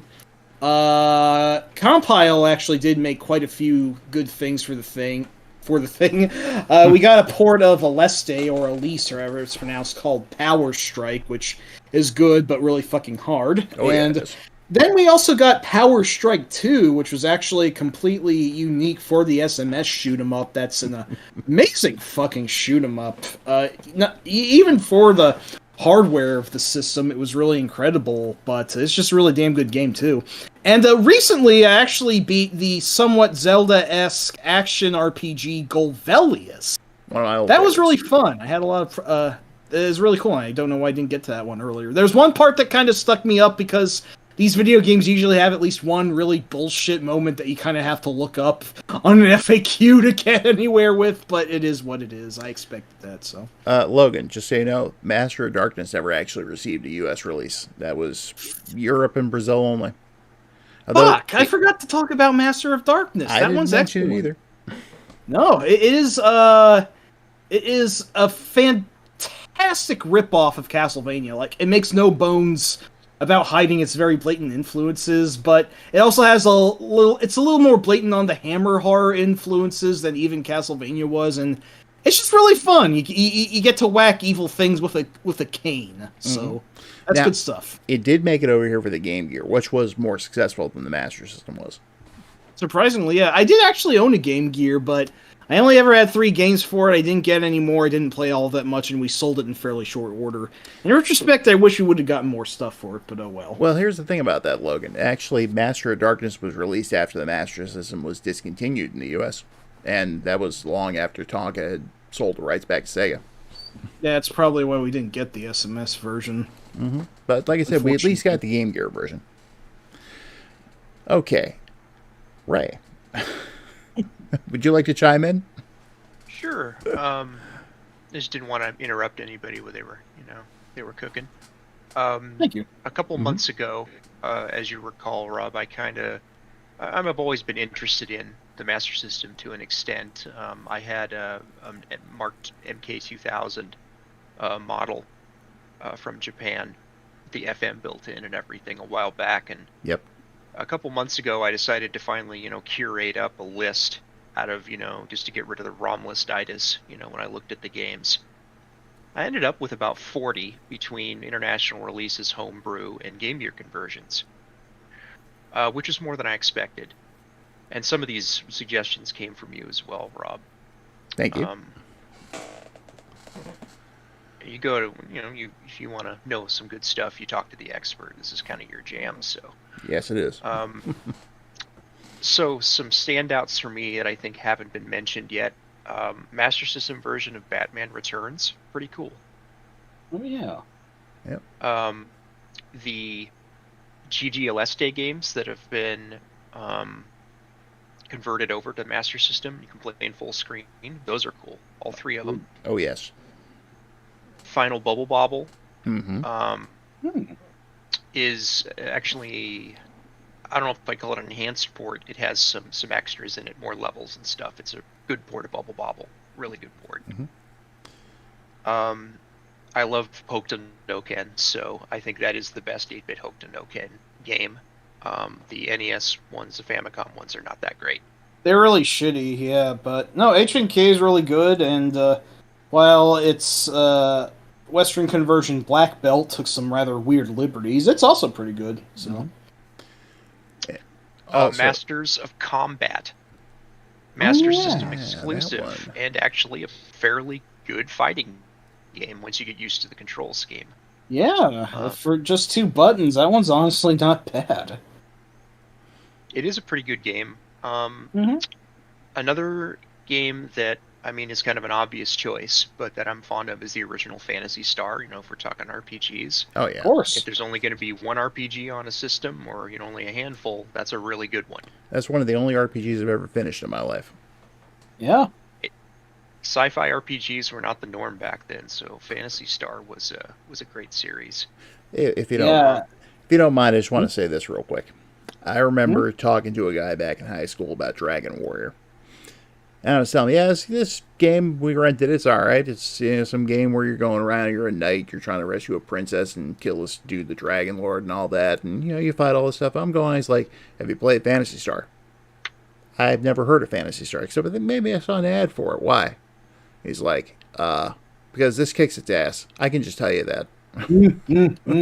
You're right, too. Yes, because he invited me over to his place, got to play it, and I was like, dude, can I borrow this? Nice. It's And really great with the original FM soundtrack too. oh yeah, and also just for the record here, Logan, I also agree with you about Sonic 1 for the Master System. Fantastic game. But all right, go ahead, Ray. I'm just kind of going through my curated list to bring up some stuff that wasn't already brought up. But Sure, go ahead. I like. This is kind of a guilty pleasure, but I like Predator 2 Oh, interesting. on Game Gear, and I found out there's an SMS version, and I like that game on SMS a bit better. I think it was like a port, either in Europe or Brazil. Rob, you told me about this one. The Master System version of Renegade is really good. Oh yeah, that's the one that I think it was Natsume who actually did that version. It's solid. Yeah. I really like it. Nice. Let me see. Some of these are little Sukuban Deka 2, obscure but cool game. I like Psycho Fox. I know that type of game is not for everybody, but I like that particular one. Yeah, Victor kind of there. Hey, inertia-based games are fun. Well, I did You really gotta like play one, the I did really like the cap attacks. So for what that's worth. What else? Danon Jungle Fighter. That's a good one. Oh Yeah, yeah, that's one I'd like to get to at some point. I do have to bring up the FM sound, yes. OPLL FM sound hack of Sonic the Hedgehog for the Master System. Sounds great. Yeah, absolutely. Game Gear, yes, that's kind of a separate topic. I think I don't know what Rob has in mind, but I was just going to try and focus in It's like on. Yeah, we can do the occasional aside into the Game Gear. Like, for example, Shinobi on the Game Gear. As much as I really wanted to like those, I just never got into them. I don't know why. that's a shame because I think they're both great. I don't know if maybe the sort of more Mega Man-y approach just doesn't really feel germane on your end, but I really had a blast with them. I think they're solid action platformers. And as far as Psycho Fox being a reskin of Kid Cool, Logan, it just seems that Victo Kai like to just take that style of gameplay and build up from there. It's like Kid Cool is basically bare bones. Psycho Fox improved it, and then Magical Flying Hat Turbo Adventure / Decap Attack improved it even more. Yeah. In terms of Psychic World, both Psychic World and Govelius, I prefer the MSX versions of those, but the Master System versions are good too. Agreed. Gosh, there's some good homebrew. I think Wing Warriors was one of them. Wasn't Yeah. Yeah, that was pretty good. What was the other one? It was Flight of Pigorus. Mm-hmm. Was a good one. That's most of them. So kind of, there's my kind of praise for it. There's 30 to 40 games that I like for the system, which is more than I expected once I got it curated. Yeah. Let's go into the negatives on the Master System. Yes. Before we do that, Remember when I told? Before we do that, Yeah. I just also want to bring up Ninja Gaiden. Oh yeah. Excellent game. Yeah, I did mention that one. For a while, I even liked it more than Ninja Gaiden 3 on the NES. My appreciation for that game went up more, but the SMS NG is very much worth checking out if you're a fan of the series, and even if you're not. Mm-hmm. So yes, negatives. We should talk negatives. So earlier on in the stream, I kind of talked about how the diehards ruin everything. Yeah. So I'm just going to preface this with it's nothing personal towards you, Rob. I know you just really like the system. Yeah. But there are groups of people that grew up in regions that did not have the NES or the Famicom at all back in the day. And they have nostalgia glasses for the Master System that make them say insane things. No, I believe it. I've seen the NES versus Master System argument. I'm sure as you two have go on the internet forums for decades, and it's just the same crap over and over and over again. But the problem is, yes, the Master System has an equivalent for that game, but we have 50 equivalents on the NES for that game, and they're all good. Just to go back what I was So- saying about the 16-bit console wars earlier, we all won. At this point, I mean, you got to understand, this is I gave it the positives. I'm going into the negatives at this point. I'm just saying, regarding these diehards, they just don't get it sometimes. We all won. Yeah, I can appreciate almost anything. If I can, even the 3DO with this weird crap, I can appreciate just about anything as long as I'm not spending a bunch of money on it. I guess I should preface that. But it just the community does kind of drive me insane. Like when the NES and the Master System get compared. Oh yeah, I don't blame you one bit. I do think that when you look at the whole library for the NES, I'm talking Famicom Disk System, domestic import, worldwide pirates, homebrews, everything that it has to offer, that there isn't a comparison. No, there really isn't. Those are my negatives on it. I think from a hardware perspective, it's got some pretty bad sprite flicker problems, worse than the NES had. I can see that too. Nowadays, you can actually, if you're using an FPGA core and an emulator, you can actually increase the sprite limits on both those consoles, so it's not that big of a deal anymore. The SMS controller. Not that bad. I wish the pause button wasn't on the console. That would be nice. That D-pad's not my favorite, but it works. I actually took one of my old Master System control pads and modded it to put a actual D-pad in. That's cool. So I just use an NES controller for anything in that configuration, even PC Engine, unless I'm playing a fighting game on it. But yeah, I like the Master System overall. From a hardware perspective, it wasn't perfect. I think it would be interesting to see an alternate timeline where the Master System was the one that sold a billion zillion units, and it had all of the mapper chips in it. That would to be let interesting. it do more and more and more and more. Also, Fatal Vision's here. How's it going? Hey there. What's up, Fatal? But yeah, that alternate timeline would definitely be interesting to see. But in short, yes, please check out the Master System. It's very interesting. There's some good games. Yeah, so, all right. I think we've pretty much discussed as much as we can about the Master System right now, so why don't we move on to Mike's next choice? Oh, my energy is starting to flag a little bit, but Wake up, Mike. let me see. Well, if you say so.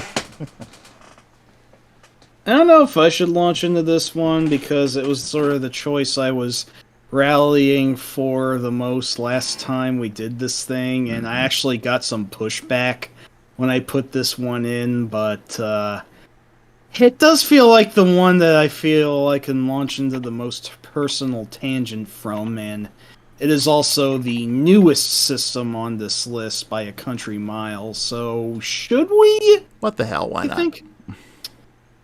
Alright, so... You've held your disdain for this generation in check long enough, I think.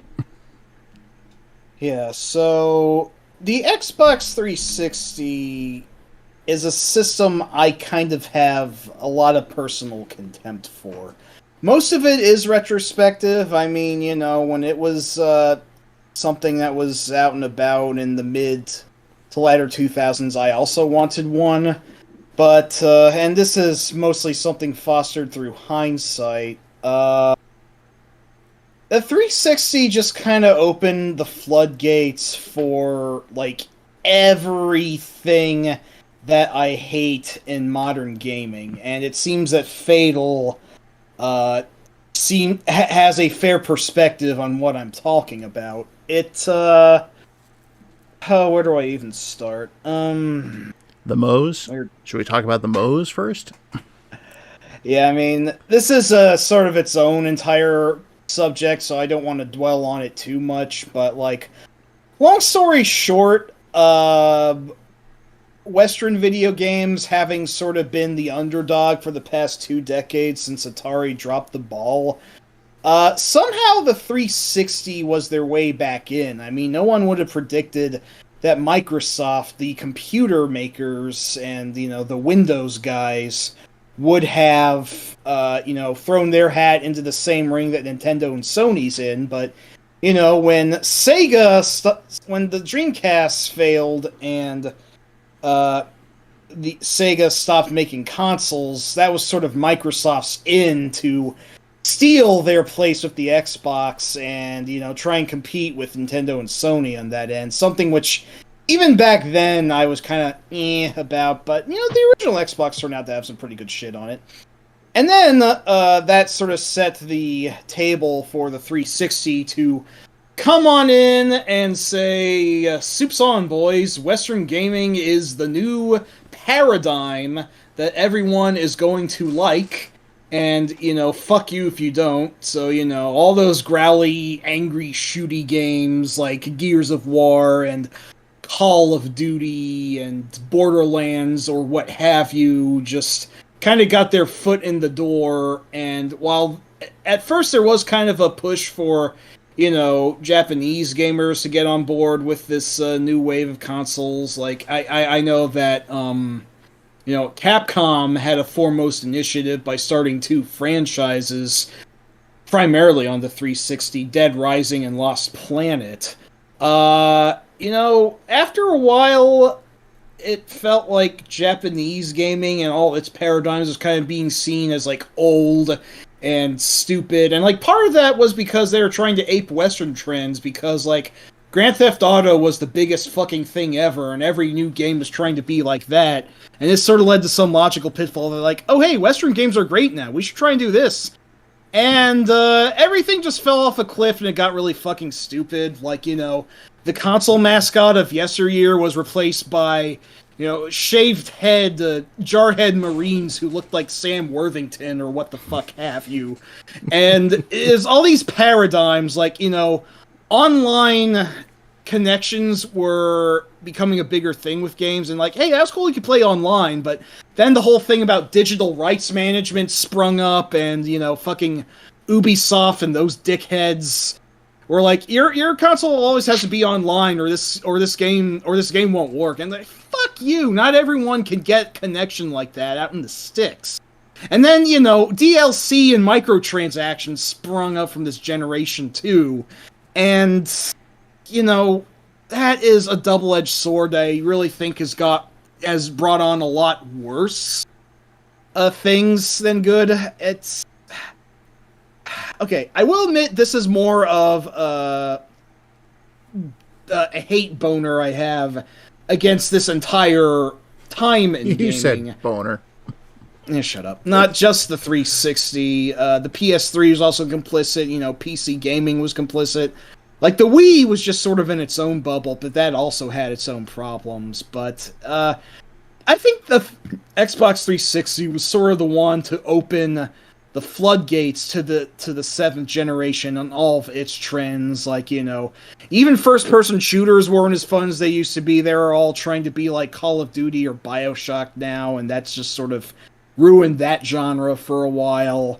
And then there's this one guy, this one game developer who was like, oh, Japanese games suck, man, and he only got a few gasps to that instead of, like, being thrown out of the room. It's like, some people actually agreed with him, and, like, video games were getting really pretentious around this time. The whole art games art thing really sprung up around this time. I'm like, shut up! They're fun! That's all they are, okay? And, okay, that's its own can of worms. My thoughts are kind of rambling and unfocused here, but point is, the Xbox 360, I admit, I think I hate more for what it represents than what it actually was. But the hardware also sucked, if you remember the Red Ring of Death fiasco that popped up around that time. Oh, yes. Yes, exactly. The hardware, it had a really shitty heatsink, and, like, the first several that were released for it were just really all, janky and whatnot. Now, it's funny, because I did get a refurbished one that is actually still functional today, so I didn't actually deal with this problem, but I knew a lot of other people who had problems and had to get their 360s replaced, so, the internal hardware was trying to accommodate these games that were now also going bigger.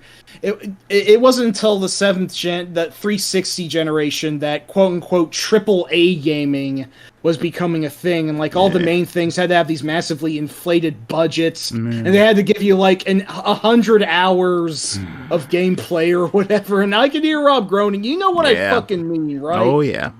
Right. Also, unless I just heard anecdotal stuff over the years, but didn't a few of those early 360s catch fire? Wow.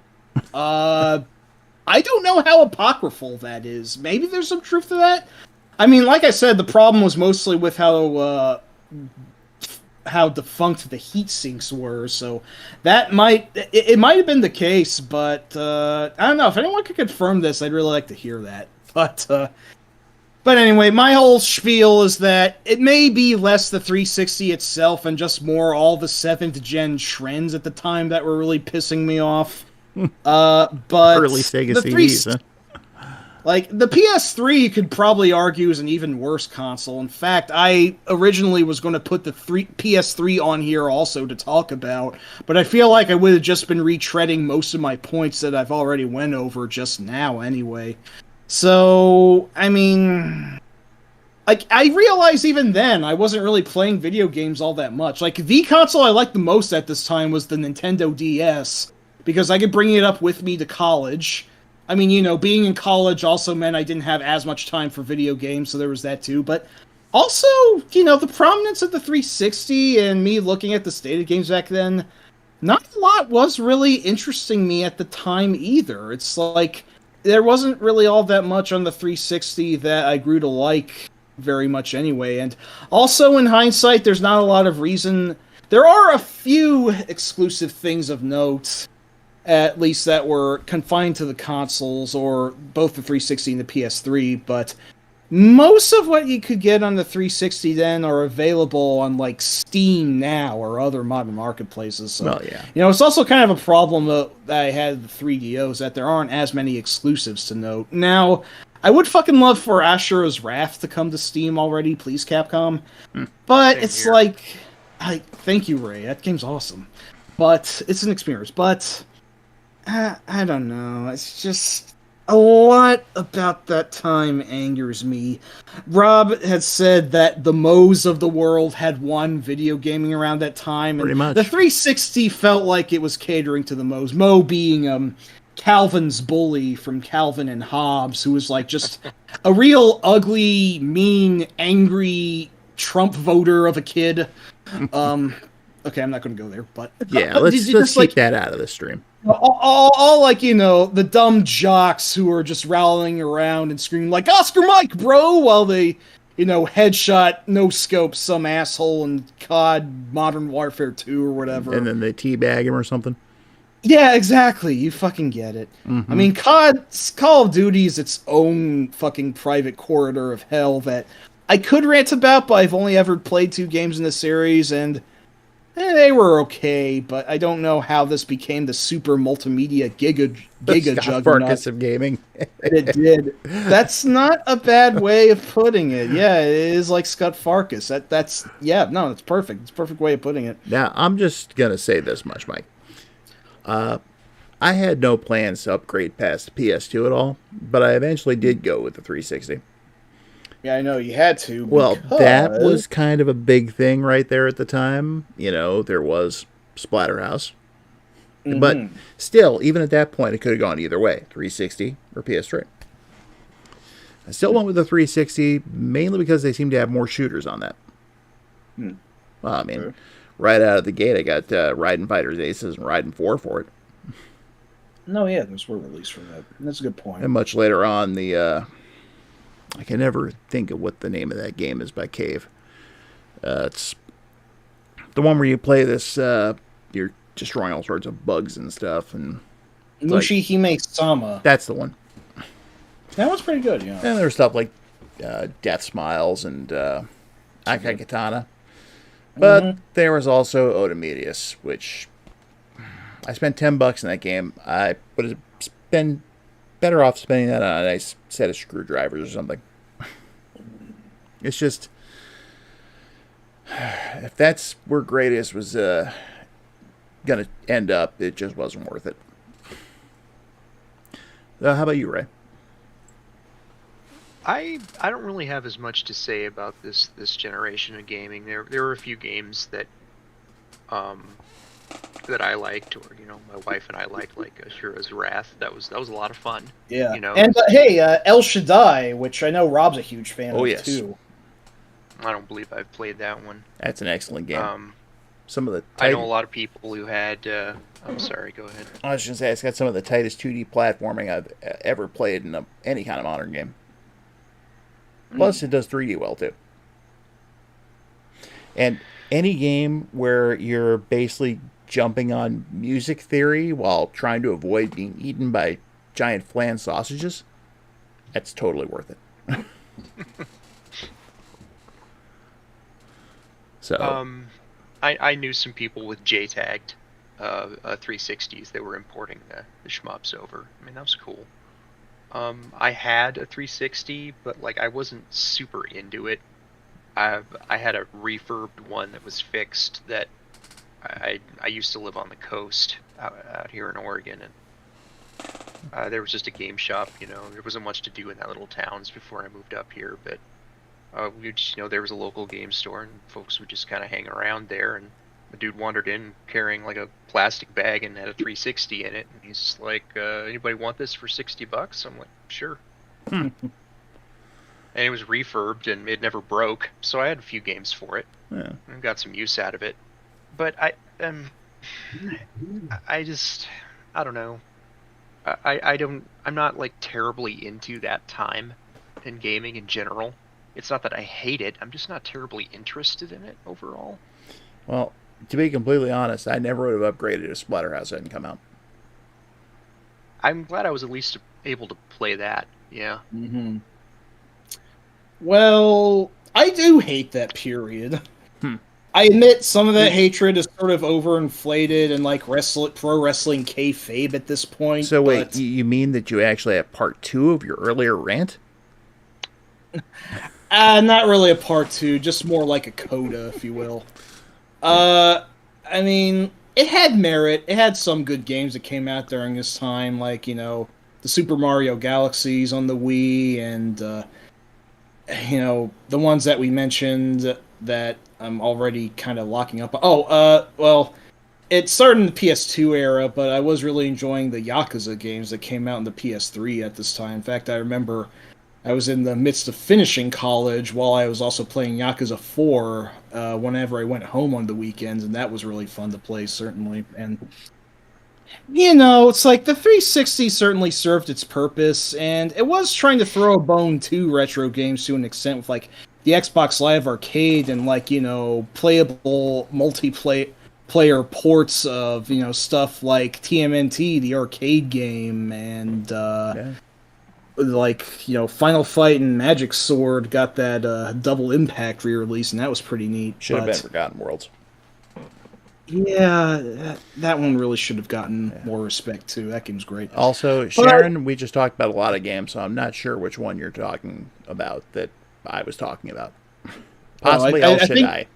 No, I think El Shaddai, yes. Mm-hmm. The autocorrect misspelled it as El Shaddai, though, so. Yeah. But I did just want to make this point.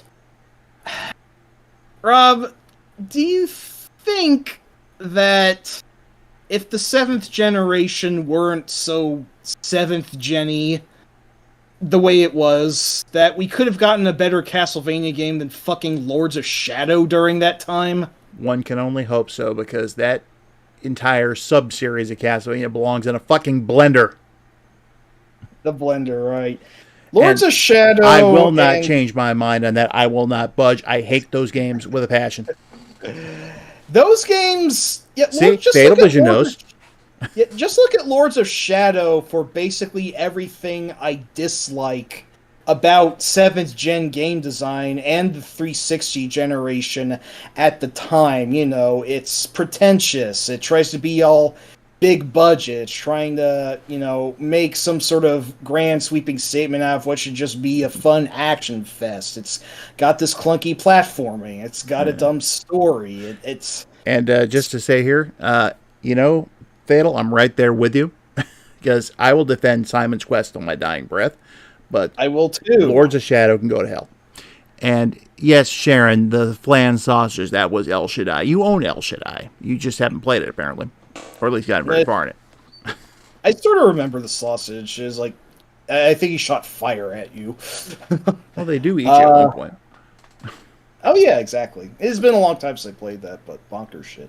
Mm-hmm. So, yeah, it's sort of the 7th gen at large I wanted to blast, but I think that the 360, being the first console to be released of that generation, was sort of the one that, brought on all those trends and changes and that paradigm shift that, Western big-budget AAA gaming was the thing that we had to do now, and it just... So, I don't know. Some people tell me I'm nursing a grudge. Maybe that's fucking true, but I just don't want gaming to ever fucking become like that ever again. And frankly, with as fucked as the industry is now, I worry we are going to see a second coming of all that shit. Yeah, so forgive me if I'm a little bit crusty, okay? God damn it. And on the subject of the blender, while we're there, we can also toss the PS1 Contra games in there. Funny enough, we actually don't have any of the PlayStations on our list. Like I said, consider putting the PS3 on it, but Sony is spared either our wrath or our praise. Oh, for that matter, let's also throw that last Contra game that came out before the new one. Rogue Core. That's the one. Apparently, that one was ear-shittingly awful, so... Yeah, we'll toss that in a blender, too. Yeah, no, and then toss the blender off a cliff. And into the sun. And Ray, what's your thoughts on Lords of Shadow? I used to be really, really into Castlevania for many years, and collected up a lot of it.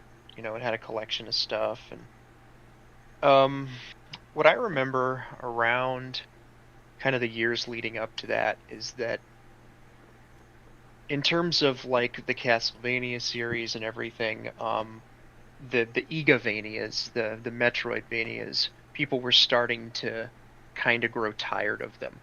The console ones that he and his team did, Lament of Innocence and Curse of Darkness, I don't think sold to expectations, so he kind of got relegated, over to handhelds. Yeah. So there were 3 of them on DS. I think they're good games, but there was a general kind of a malaise. People were just kind of getting tired of that style of Castlevania game. They wanted, kind of something else. Then Judgment came out, and it was pretty bad. Judgment, yeah. And then I can't remember when Harmony of Despair came out, but that was a cool game to play multiplayer, but I don't think it really impressed anybody. I have to admit I wasn't impressed with the demo. I recognize that it was probably... Oh yeah, that was another thing about that generation. All the games were fucking designed so that you had to play co-op multiplayer. Oh so yeah, that sucked. they could sell more fucking copies. I know that was what ruined Lost Planet 2 for the time. I'm a lone wolf. I don't get along with people. I don't want to have to fucking talk with other people, especially randos on the fucking internet, to get a goddamn game going. That kind of ruined me for Moondiver as well, since it's geared more towards multiplayer than single player. Yes, you get it. That's what the piss. I'm a lone wolf myself, so. God. Okay. Sorry, Ray. Continue. I just had to eke out that little rant there. No, you're good. Multiplayer was being kind of forced on a lot of things. And it fucking sucked! Mm-hmm. But, kind of getting back to my train of thought, what you were also seeing at that time was a shift towards where Japanese developers, the IP holders of all these classic franchises, and were kind of trying to get Western developers to make games for them to kind of tap into that current gaming zeitgeist. Ruin! You had followed a false prophet off the fucking cliff! Sorry. And that's fine. Bionic Commando 9's story was pretty bad, I'll admit. Very bad, yes. Yeah, that game. Decent game, but the story was asinine. So I just personally, as just kind of Castlevania mega fan at the time. I was just I was like, okay, there's something new coming out, and I just remember I got the Lord of Shadows game, and I put it in, and I played through the first level. I'm like, oh, okay, it's kind of like it's another DMC or God of War clone, and I kind of wasn't into it. And then the second level was some stupid horse riding sequence, and I'm just like, you know what, I'm not into it, and I turned it off and I never played it again. That was not what I was looking for. So I can't I can't comment much more on it than that. Well, I heard the sequel was pretty bad, and the 3DS one was pretty bad, but that's kind of where I just exited that whole scene. yeah, Um, I'll just say that there was nothing about that game that screamed Castlevania to me at all. There was a hint of it in like the very first stage, but that's about it. My own mind, for some reason, tends to give it a touch of grace every now and again, because I do have at least one friend who actually thought Lords of Shadow was pretty good, at least from what he played of it. And, ignoring the fact that it really just doesn't feel like Castlevania, it seems like an alright action game on its own merits, just completely divorced from that. But Sure, if you want Lord of the Rings meets Shadow of the Colossus, why not? Lords of Shadow! Hey, there you go! Huzzah! There's your answer, Fishbulb! Holy shit. Da, da, da, da, da, da, da. Wow. Okay, that was pretty bad, Mike. That was, Yeah. so, that just gets a... I'll give myself that too. But yeah, I just Lords of Shadow on a bad day. I just think it embodies absolutely everything about that generation that I disliked and or hated. I feel like I need to do something with Castlevania, and unfortunately that would mean researching the sequel and the interquel that I haven't played yet, so maybe I'll subject myself to those someday, but we'll see. I don't know. As it were, yeah, Lords of Shadow and its sort of ilk, all those gritty, grimdark, trying to all be, Warhammer 40k type games or whatever, and all the fucking financial failures that sprung up from trying to follow false Pied Pipers into greater financial success, which always just fell flat in its ass. We throw them all into a blender.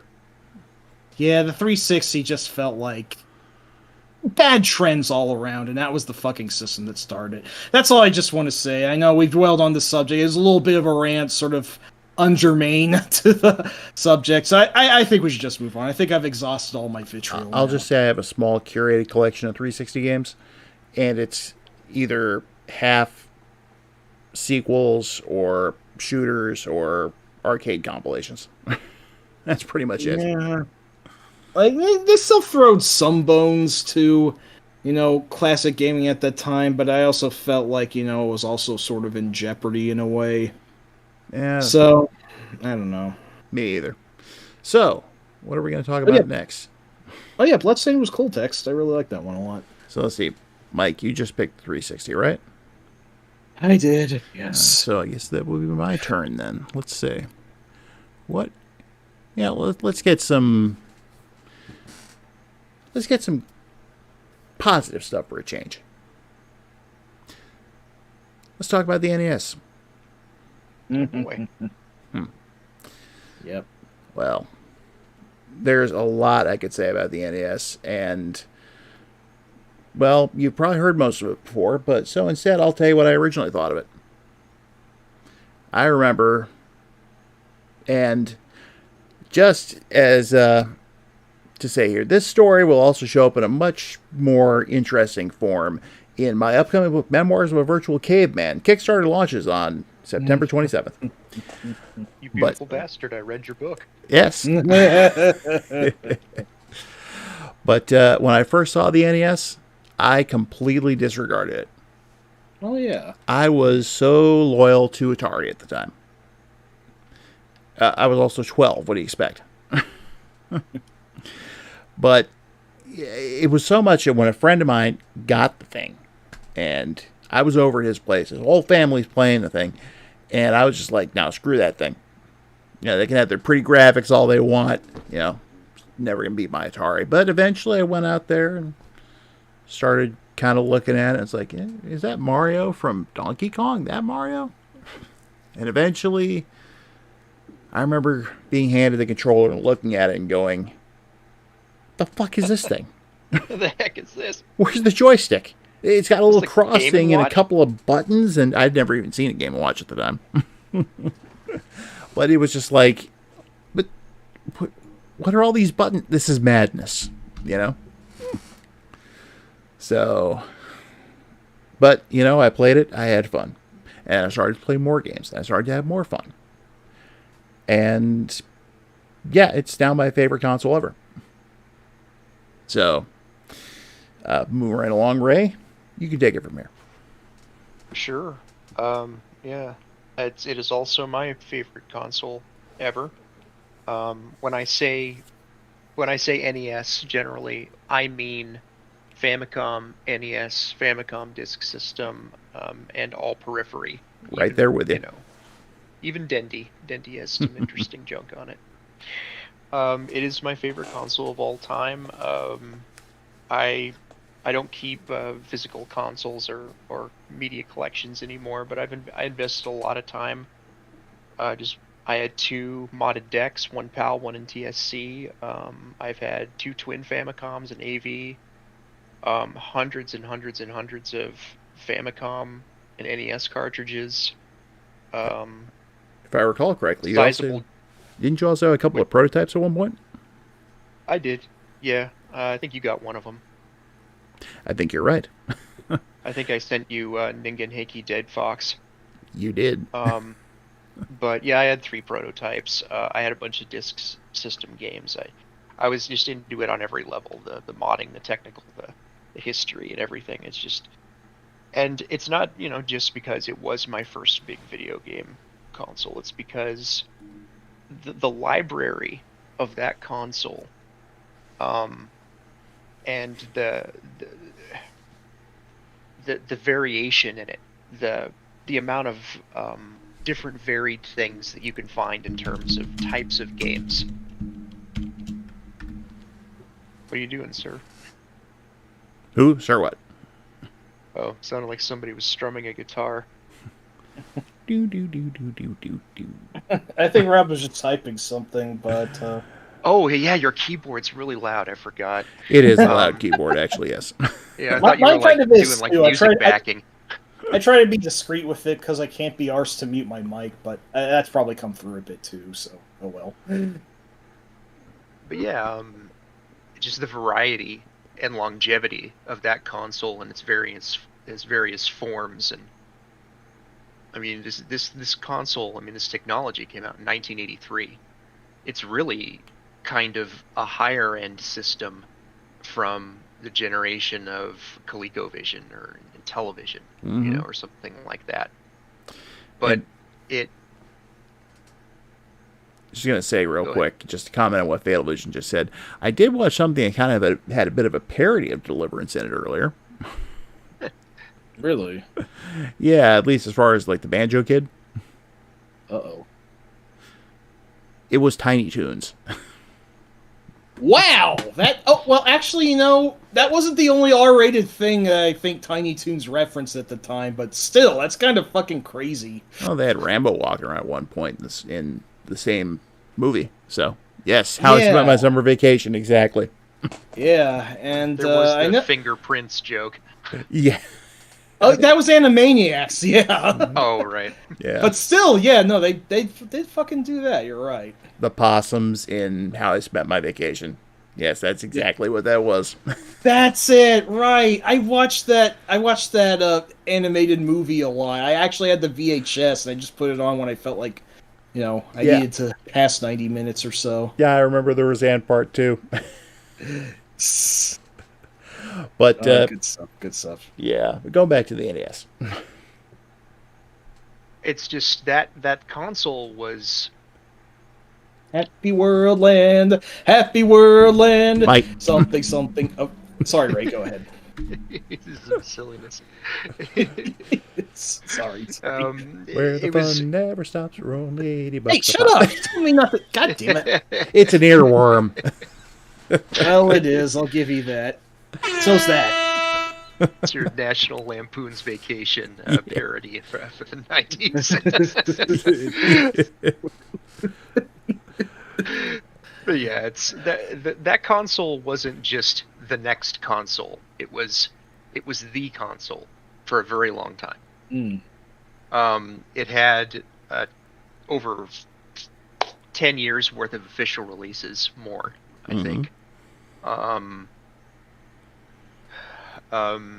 Just there's more variety and in the types of software, I should say, that you could buy for it, because there was way more than just games. Yeah. I mean, everybody was playing Nintendo and Famicom, not just people that played games, not just kids. Yeah. Hell, you could get a tarot card simulator for it. That movie, The Sixth Sense! Yes, I was hoping you'd mention that. Yeah, over on the Famicom side, you could get just horoscope games. You could get all kinds of weird stuff. Just it was kind of a phenomenon, both in Japan and the U.S. and in some other regions as well. And not only just in terms of like the library, just kind of culturally, it was a big deal. Oh yeah. And it just because of that library specifically, I love that console in all its forms. It's my favorite console. And how do I put this? There's so many games, there's so many weird accessories, there's so much, what would you call it, lore, history. Yeah. So many things that happened. You have a console that started in 1983 in the early arcade boom and ended in 1994, 1995. Yeah. During the end of the 16-bit generation. It's a fascinating library. I've heard other people say, and I agree with it, that the NES had so many games in such a evolving period of gaming that there's 3 eras of NES games. This is true. Like you pick up Popeye for NES and you compare it to, what was one of the last games, like Gimmick, night and day. Wow. Yeah. Completely. Holy shit. That's a good way of looking at it, yeah. It's a fascinating library of games. But I've kind of rambled on about that part enough. The hardware is interesting. The NES deck is... I both love it and hate it at the same time. Because that thing is literally designed the way that it is because of the Atari crash. Mm-hmm. They didn't want anything top loading. Nope. And the connector solution to that thing is just, it's probably the only thing they could have done to make it push down like a VCR tape, but it's awful from an engineering standpoint. The ZIF, yeah. Zero insertion force. Yeah, and everything else had card edge. It was right on the motherboard, but if you ever popped one of those things open, you can see how ridiculous an engineering solution it was. Mm-hmm. But hey, those things would get dirty. The lockout chip caused a lot of problems. Yo, definitely. But on paper, it's probably one of the worst consoles ever designed. Like, I'll say that straight up. I love the thing. Both of mine, in recent times, were modified with card edge connectors, and the lockout chip was disabled, and they had RGB mods and everything else. But like back in the day, like stock, kind of a badly designed system. Oh yeah. Oh yeah. But I distinctly remember, and of course I'm pretty sure everyone remembers this at the time. It's like, oh no, the Nintendo's not working. It's blinking on and off. Well, what happens if we blow in the cartridge? Oh, hey, it works. And somehow that spread around to everybody. And probably did untold amounts of damage to carts over time. I'm not quite sure I really believe blowing on the cartridges did that much damage, personally. I understand it's kind of a meme now, but I don't know. I never had a cartridge that went bad because of that. Truthfully, neither did I, but I ended up, cleaning all my stuff later on, too, so I didn't notice any signs of corrosion or anything like that, like they've talked about. God, the cleaning. That's something I don't miss about having a physical collection. Like, just every single edge connector had to be cleaned, and it was old, and it was used. So just Q-tips and alcohol for freaking hours. Mm-hmm.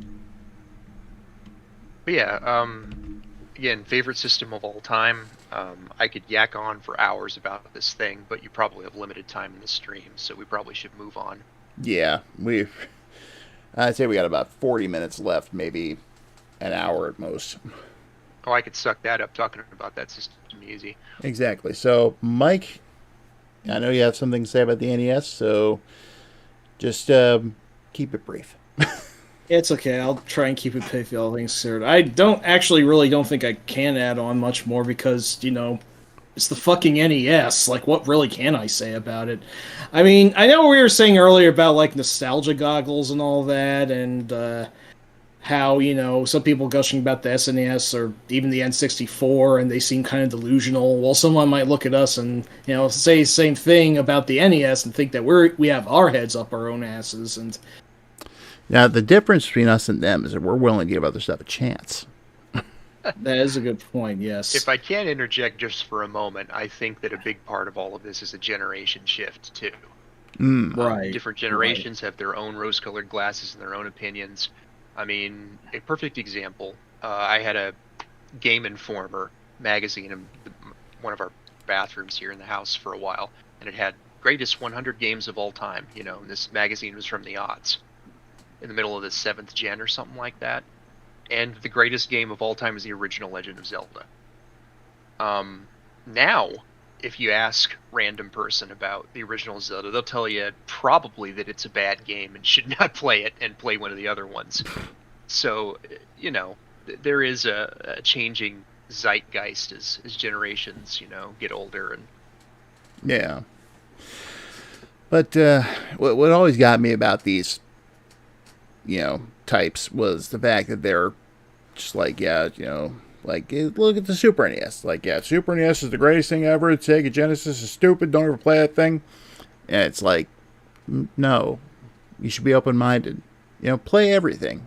And then form your own opinion afterward. Don't just parrot whatever you're reading on the internet or whatnot. Yeah, I think that's a matter of just people's willingness to spend time and get into the hobby and research and, play games and listen to the music, Exactly. rather than just say, Genesis is poopy, there's just a bunch of farts. And it's like, come on now. Spend a little more time with it before you, develop an opinion. Exactly. But, at any rate, though, there is a certain amount of rose-colored glasses being worn as well. Yeah, be that as it may, though, this system has Castlevania and Contra, so fuck you, it's the best system ever. That's what this... I know, there's a lot of bias going into it. Yeah, one can say the same thing about the Genesis, the Super NES. Yeah, I mean, anyone could, but I would think that even so, anyone looking at the NES, even in hindsight, or even just considering it for the time, does have to respect and or remark on the amount of really goddamn good games that were released for it, like, Bionic Commando, Kirby Adventure, the Ninja Gaiden games, Punch-Out. I mean, I don't want to catalog so much, but it just really did have a lot of really high quality stuff that most of it is just inherently very playable today. Oh, yeah. And is just, I don't know, you going to get something good on the NES, no matter what you just kind of pick out of thin air. It was maybe leaning more towards action and less on cerebral titles, but, there were still, like, RPGs and strategy games for the thing of remark, like, the original Final Fantasy, and I know, Rob, that you're fond of Desert Commander. That one is quite good. I am, actually. Yeah, and, awesome sports games like Blades of Steel. Blades of Steel and Base Wars Cyber Stadium series. Oh, that's an awesome game. That one's really fucking fun. What about Bubble Bribble? Oh, yeah, I am. Verbal? I know you're not as Exactly. fond of Double Dribble, but I do really like that one too. Okay, these are all Konami games, so I mean, yeah, that was another thing about the NES. It had all the licenses that the Sega Master System did it, so like every company threw their hat into the ring at that point, like Konami, Capcom, Technos Japan, Namco. Sunsoft, yeah, Namco, Sunsoft, like all of the big wheels at the time were, developing for the NES, and they were really putting their all into it throughout the system's overall lifespan. Yeah, the big wheels, Beam Software, Oh, shut and up. I do really like Nightshade, though. For some reason, they managed to turn themselves around on that one. So, Oh, did you mean Lampshade? yes, yes. He who cannot beat even a Vorpal squirrel in combat. I fucking love What's Nightshade interesting to system. me though is that, like I was saying, it wasn't just another video game console. For a while, it was like the video game console because it was so profitable, and it wasn't Yeah. just the heavy hitters. It was Mhm. everyone who could put together a team of developers and get a game to market. Like we're like electric companies and and stuff in Japan and other just bizarre state things where software development for the Famicom was so profitable that a company that had nothing to do with video games at all would put together a team and put out a game. Well, in a way, that was like Japan's version of the Atari 2600 era, because you had stuff like Yeah. 20th Century Fox and CBS all putting out games. Yeah. I remember Japan's FCI or whatever that Oh, yes. they were in, like, wasn't Vic Tokai not originally a games manufacturer, or didn't they have their fingers in some other pies or whatever? Not too Neither was sure about Pony that. Canyon. Yeah. Yeah, I mean, good old falling into the Pony Canyon, and Victor Musical Industries also had also somehow made some games as well. Yep. But yeah, I mean, I do think that the NES, being the major dominant force of the third generation, was in a way kind of a double-edged sword, because you don't get quite as much of the sort of creativity and variety that you saw in the 16-bit generation right after it. But at the same time, that it was just such a massive force of entertainment, as well as, being like 90% of gaming at the time practically, does really say a lot about the impact that it's had on gaming history, and still does enjoy today for anyone who's researching its back library. Now, like I said, there are a lot of shitty games on it, especially like Yeah. a lot of really bad like manga games or whatever. Like I was watching this one based on Dirty Pair that seemed really boring a few days ago. Project but- Eden. Yeah, it's not a good one. Oh, you know that? Yeah, no, it Yeah, looked that's like not this very fucking maze level that just went fucking on and on. Jesus Christ! And But look it what they can't did all with the be- original Dallas. Ooh, yeah, no, that was a pretty crummy port as far as I remember. But So for yeah, Mm. But for every Dirty Pair, you have a Layla. There's That's so many true. good games. That is true. Yes, exactly. For every bad street brawler, you have a mighty final fight, right? Yep. Bad Street Brawler. And now, two things I do want to say here. For one thing, Fatal Vision, yes, you're correct. That the SMS did have its fair share of licenses, but it didn't have, the kind of licenses that Nintendo had, which were, a lot of ports of arcade games and whatnot. It's like, we got, on the Master System, what Sega put out themselves that they'd made. And you had the occasional outlier like Double Dragon. But, the NES also had ports of, like, everything. So, and two, did you ever notice towards the end of the NES's lifespan how the colors started to just get more, I don't know. Brown.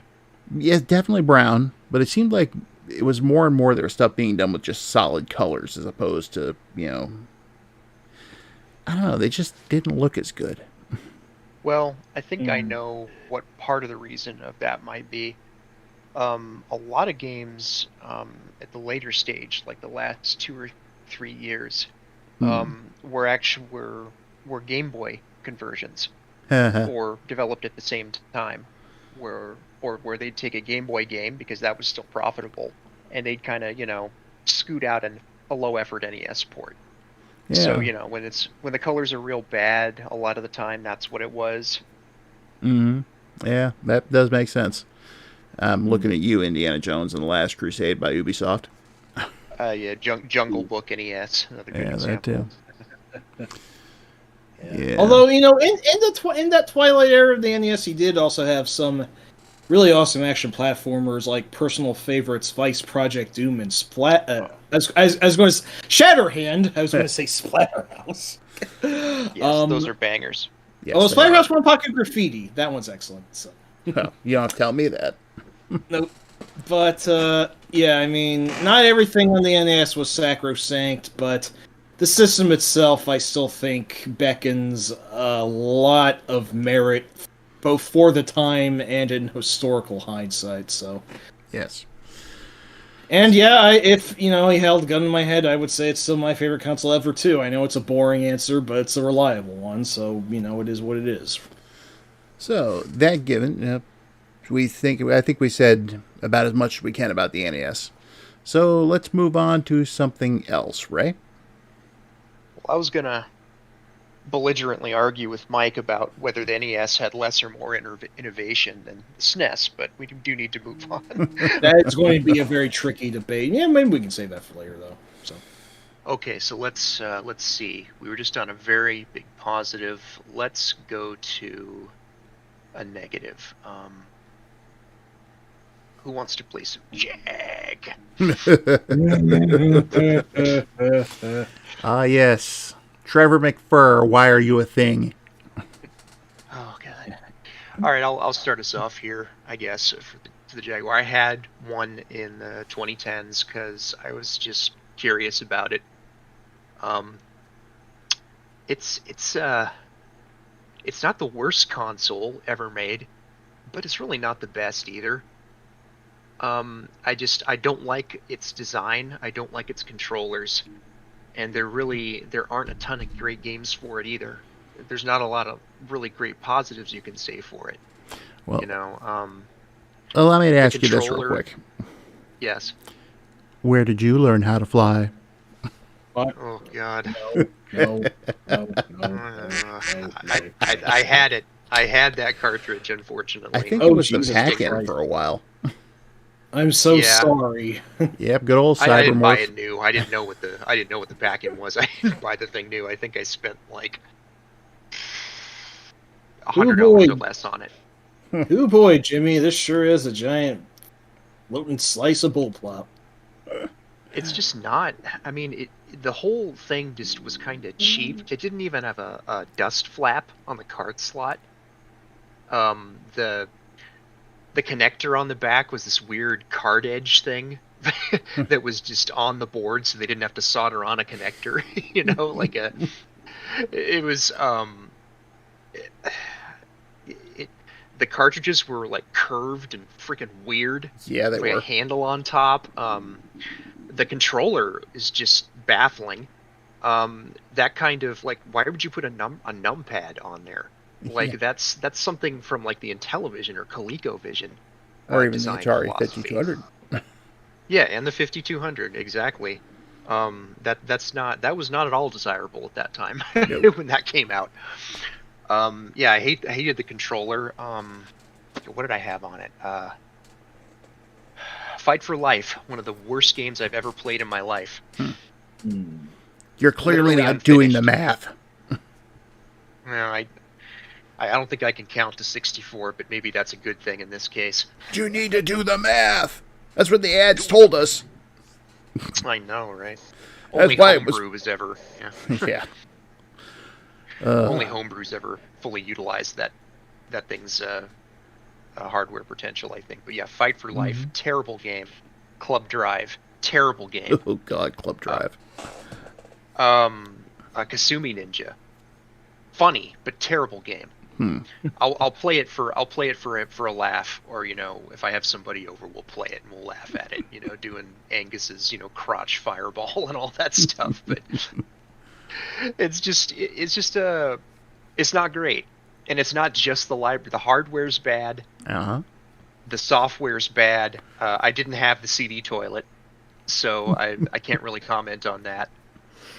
I think Blue Lightning was apparently an okay game, but it was on CD, so I didn't play it. They actually, I heard that one was completely terrible compared to the original Lynx game. I'm not surprised. You're not going to surprise me at all by telling me that Jaguar games are bad. Yeah, I'd say that probably personally the best ones I'd ever played were Tempest 2000, Alien vs Predator, and no, I think that's it. I will say Tempest 2000. AVP runs at such a low frame rate, I can't really enjoy it, but it's a better one on there. Wolfenstein 3D is a similar port to the 3DO one. It's not as good, but it's still good. And I guess maybe the numpad would come in handy to switch weapons with that. I don't know. What was the other one? The original Rayman was on Jaguar, but it has a lot of differences on it, but it's still a good game. I mean, there was even a Bubsy game for that thing, wasn't there? A what? Bubsy. Oh, I'm sorry. Yeah, I didn't have that one. I don't know. Mike knows about it, though. Fractured Furry Tales. I don't know. It's apparently bad, unsurprisingly, but it existed, yes. You want to hear something crazy, though? What's apparently, up? They have a Bubsy collection coming out. I know, right? And that one's not making the cut, but the Bubsy 3D is. What the... Wow, that's kind of surprising, honestly. I don't know what to make about that, Davey. I don't know, Davey. Exactly. But oh boy, yeah, that was definitely a thing. Like, I'm annoyed that I even spent the time to build an RGB output box. That stupid thing. What a waste of time. I do know there are some people who will defend the Jaguar, but I don't know them personally. Things. So, yeah, like the BIS. Of course, the CD TV. You want to go play that? I don't think so. No, I'm good. I've already played at least one game for it.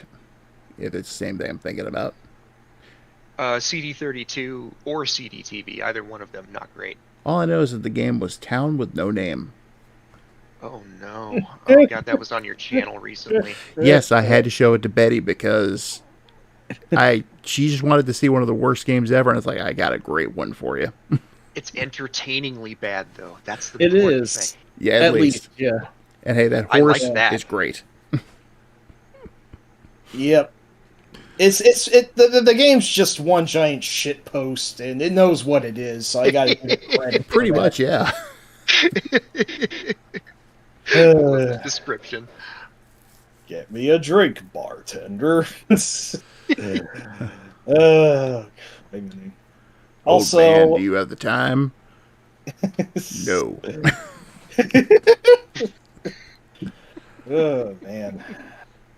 But at any rate, I know I suggested the Jaguar, but I have to admit I don't really have a hell of a lot to say about it. I feel like most of what I would say would just sort of be retreading the same points I spat out about the 3DO, that, like, it didn't really have a lot of agency on its own. It had almost, like, no support going for it. Funny thing is, it does have a few exclusives, or at least best ports of note, like, as mentioned, Alien vs. Predator and Tempest 2000 do, in some ways, give it a minor edge over the 3DO and the software premise, and there was a video released recently that actually said that the Jaguar Rayman is actually the best one, because its difficulty is a lot more balanced than the other ports that we're more familiar with, and that's a pretty interesting hypothesis. I haven't seen that video yet, but I really should. But then on the flip side, where did you learn how to fly? That is the flip side, yes. The game's hardware is fucking shit. I remember, I forget if it was James Rolfe or, like, someone else I remember who was trying to get the Jaguar working, and it was just, like, dead, no matter what they did. It feels like the thing was built on, like, top of, like, 6-inch deep landfill as far as integrity is concerned. It just seems really fragile. Like, it's probably a huge pain to get working. Like, emulation for it only really broke through recently, but it's also, like, why bother as well? It's given just, where Atari was at that time, I'm actually surprised they even made it out. I'm actually surprised Atari was still living at this time. Yeah, after the 7800 unfortunately failed to make much of a scratch. Yeah, but yeah, the homebrewers saved that one. Yeah, Well, at I'll give it least. one thing. What's up? It made a fine piece of dental equipment. This is true. Wait, dental how? How dental? They reused the mold for the console in dental equipment. The fuck? Seriously. I never knew that. Then they tried Wow. to pass it off as the Coleco Chameleon too. Oh no. Let's not go there. That's a whole other can of writhing shit to discuss for another day. Yeah, so why don't we talk about? I've got a story or two based around that, but yeah. Well, let's talk about something more positive then. And I think Mike, you're up next. Well, let me see. Again, we want to try and I guess keep the rest of this pithy, so we have much more to discuss. Oh no, wait, we have more to discuss than I thought we did. Oh shit. Well, I definitely don't want to half-ass the Genesis and / Mega Drive, but that's a good system. Yes. Okay, who's next? Well, the Genesis is my second favorite console of all time. Right. I gotta say, I really kind of wish it was still called the Mega Drive over here because, I mean, the name Genesis confuses it with the band as well as, the book of the Bible. So it's like you have to clarify Sega Genesis as well. So Genesis I also does what Nintendo don't. Oh yeah, there's a lot to be said about the advertising campaigns of the time and how admittedly stupid they got, but also, how Can't do this on Nintendo. Genesis does. oddly memorable it was. And then they had that short-lived HAG campaign, Humans Against Genesis. Wow. We could I'll probably have to spend. take your word for all that. But, Oh, and blast processing, of course. We could probably spend time just talking about the ads for the damn thing. Hey, Jay, welcome back. So, Jay's back. Oh, hey, Jay. Oh, hey, yeah, we're so.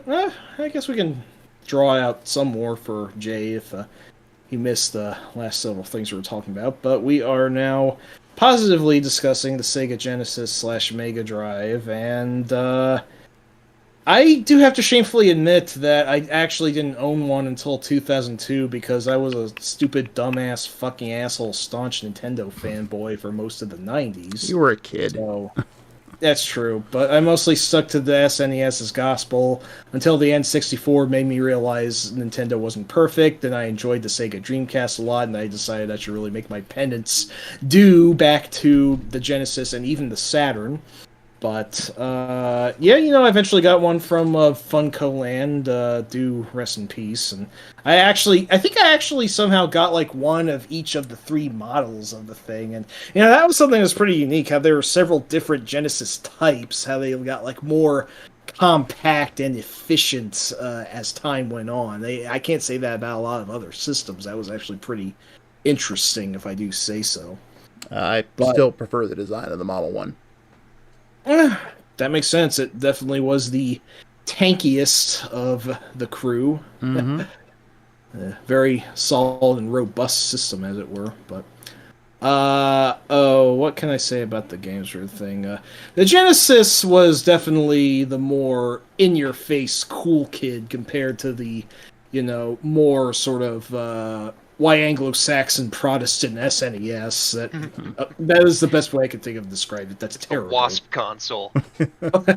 I know that's terrible. That was just the first thing I thought of for some reason because I'm stupid. Well, I'll just say this about the Genesis library of games. I really preferred the early era.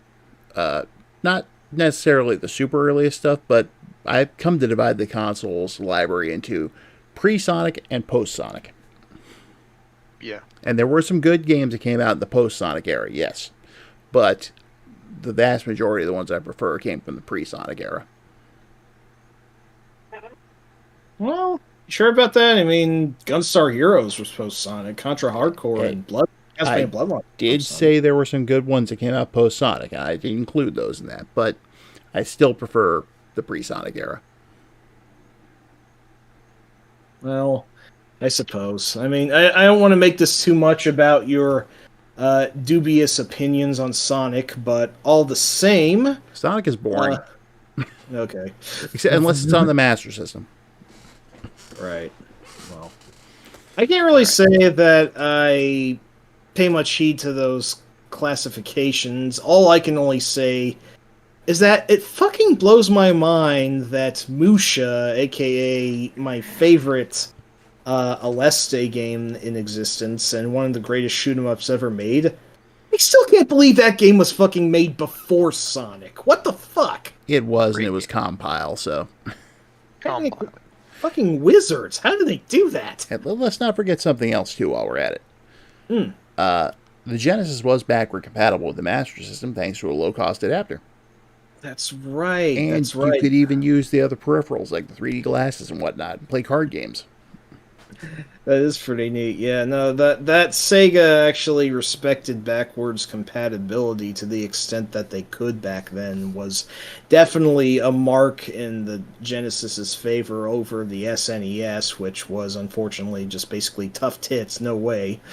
Although I guess the Super Game Boy kind of made up for it to some degree, but that yeah, I know what you think.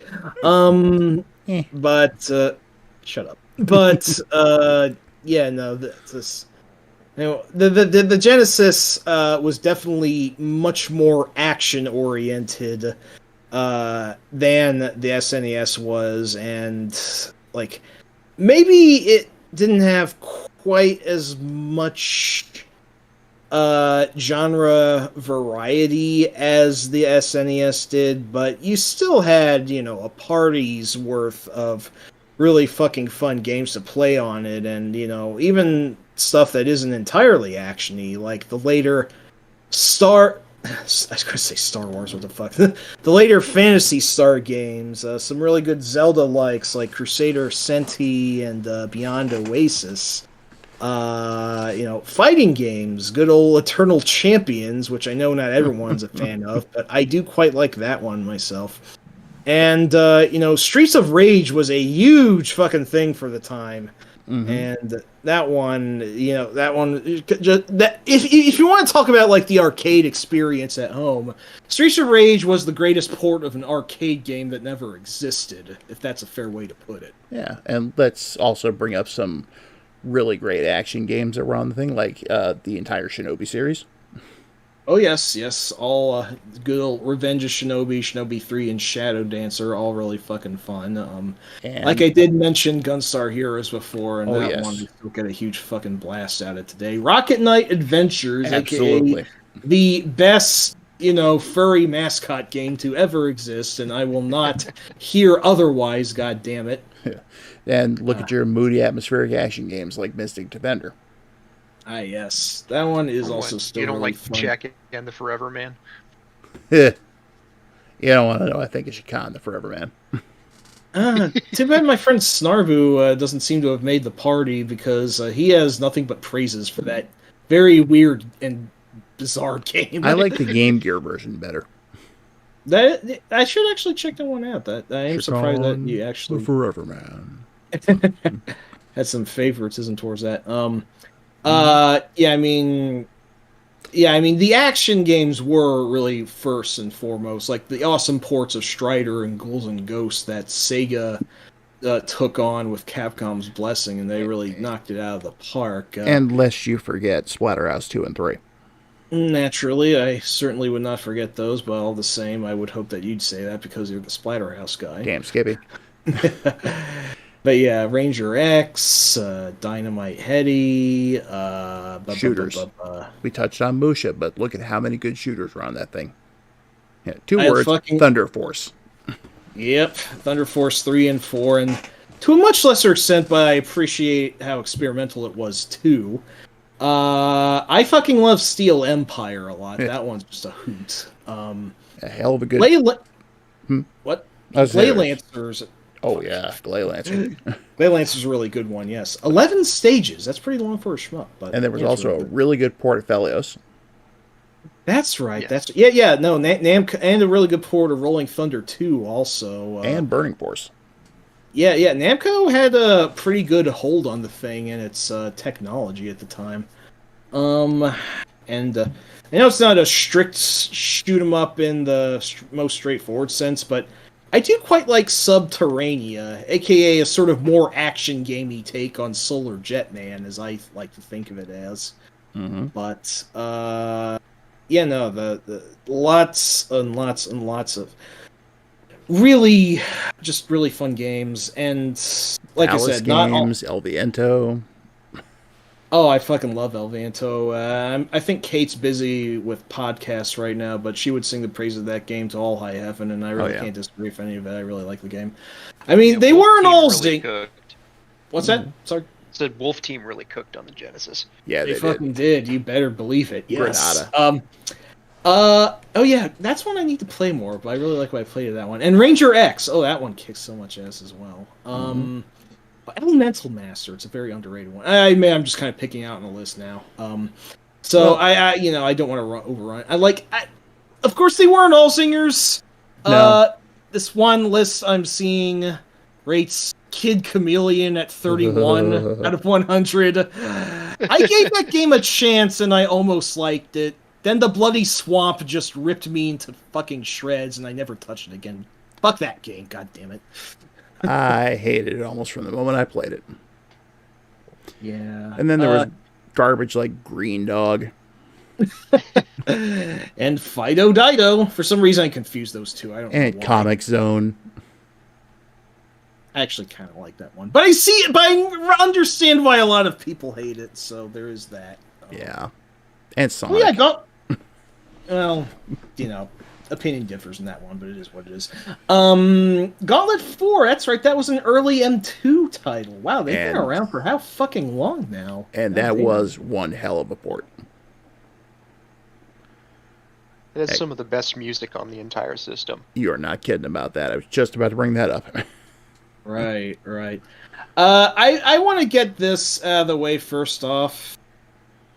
Anyone who thinks that the Genesis had inferior sound capabilities to the SNES is a fucking stupid moron, idiot, doo-doo butt. Well, if I Okay. could interject just for a moment on that topic, because I think it's an interesting topic. By Oh all yeah, means. feel free.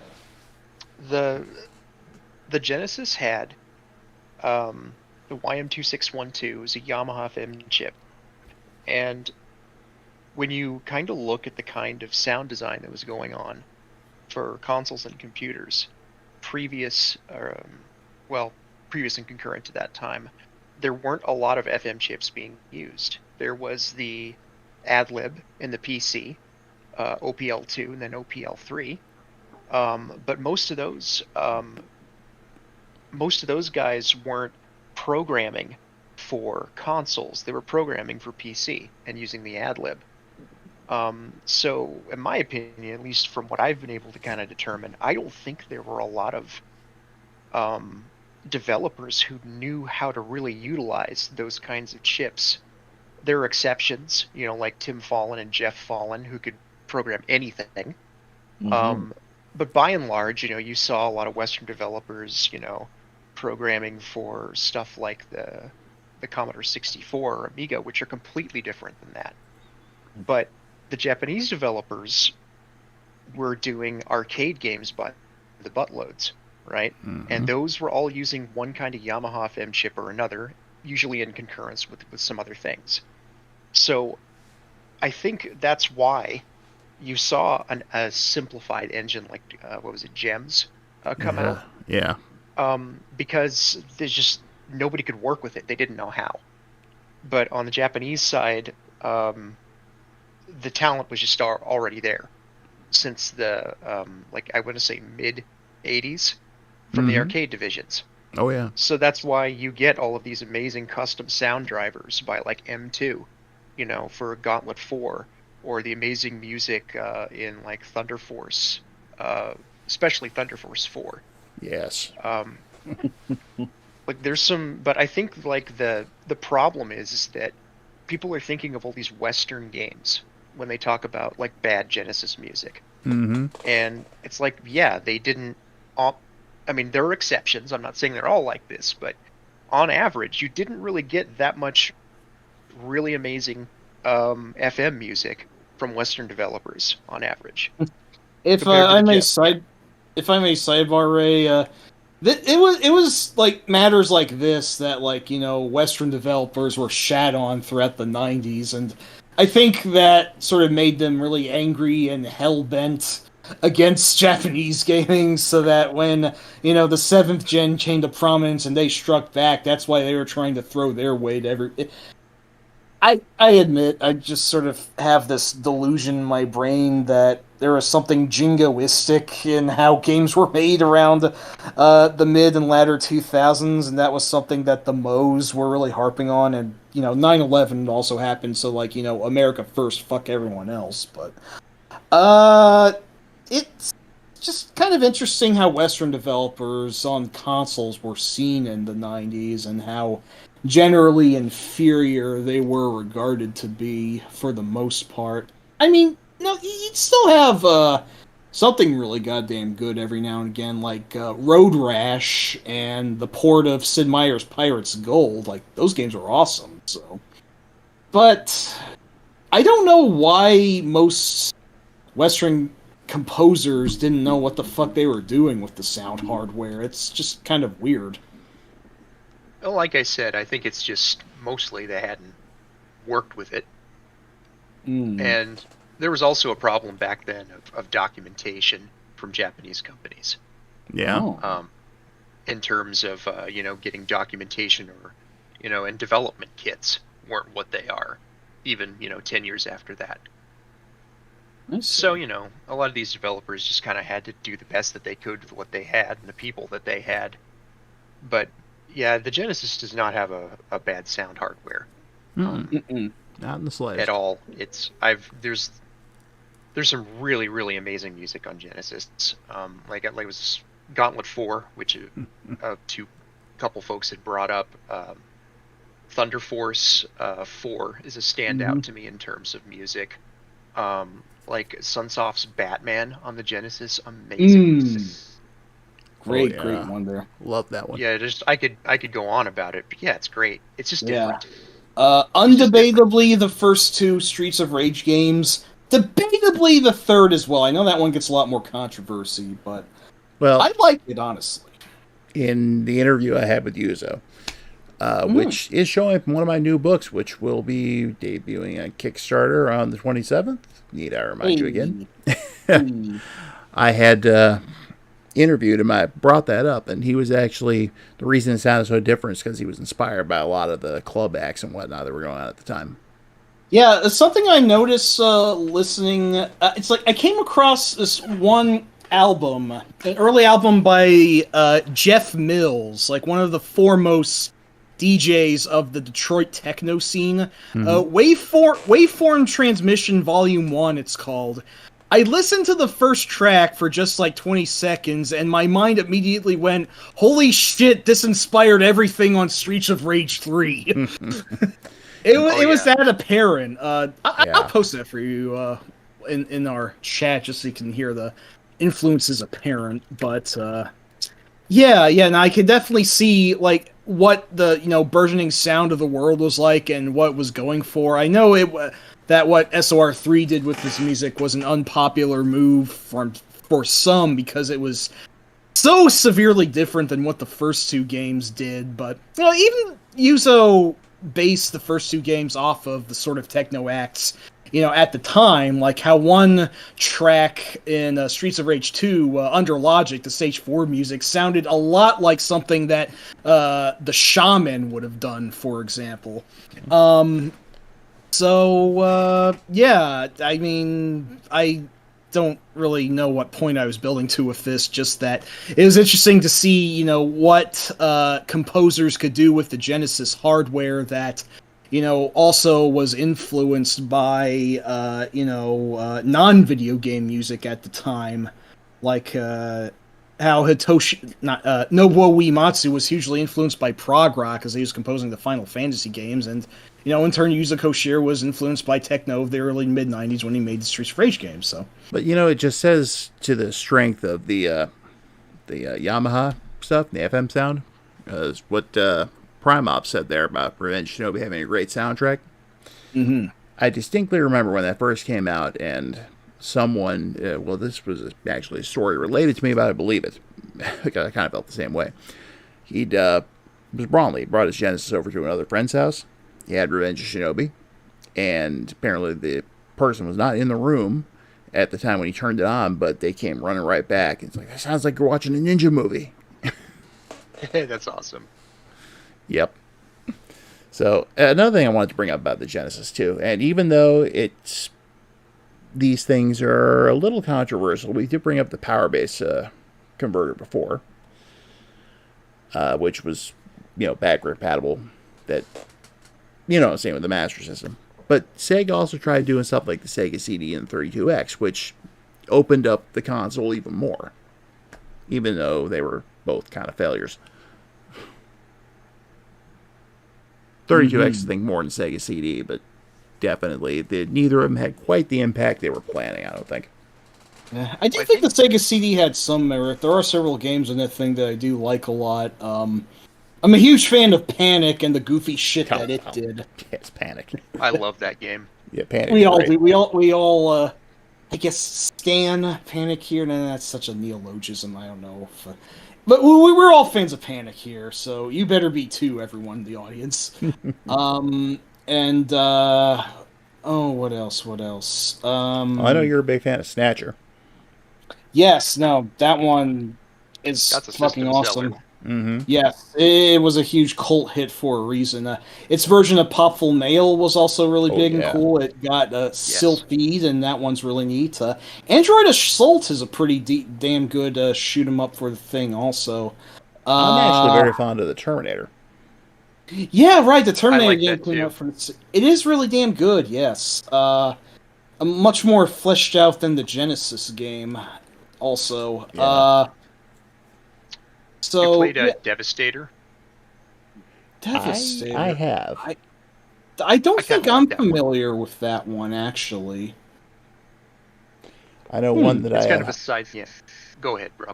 I was gonna say one that I had high hopes for, but ended up not being very good. Was Annette again. Oh yeah. I if wanted Kate, to like that one really bad, but that's a miss for Wolf Team, unfortunately. Yeah. if Kate was here, she would express her fantastic disappointment in how that game did not realize its full potential. But And we it did is a what it is. we did a whole stream based on the El Viento trilogy a while back. We did, So- yes.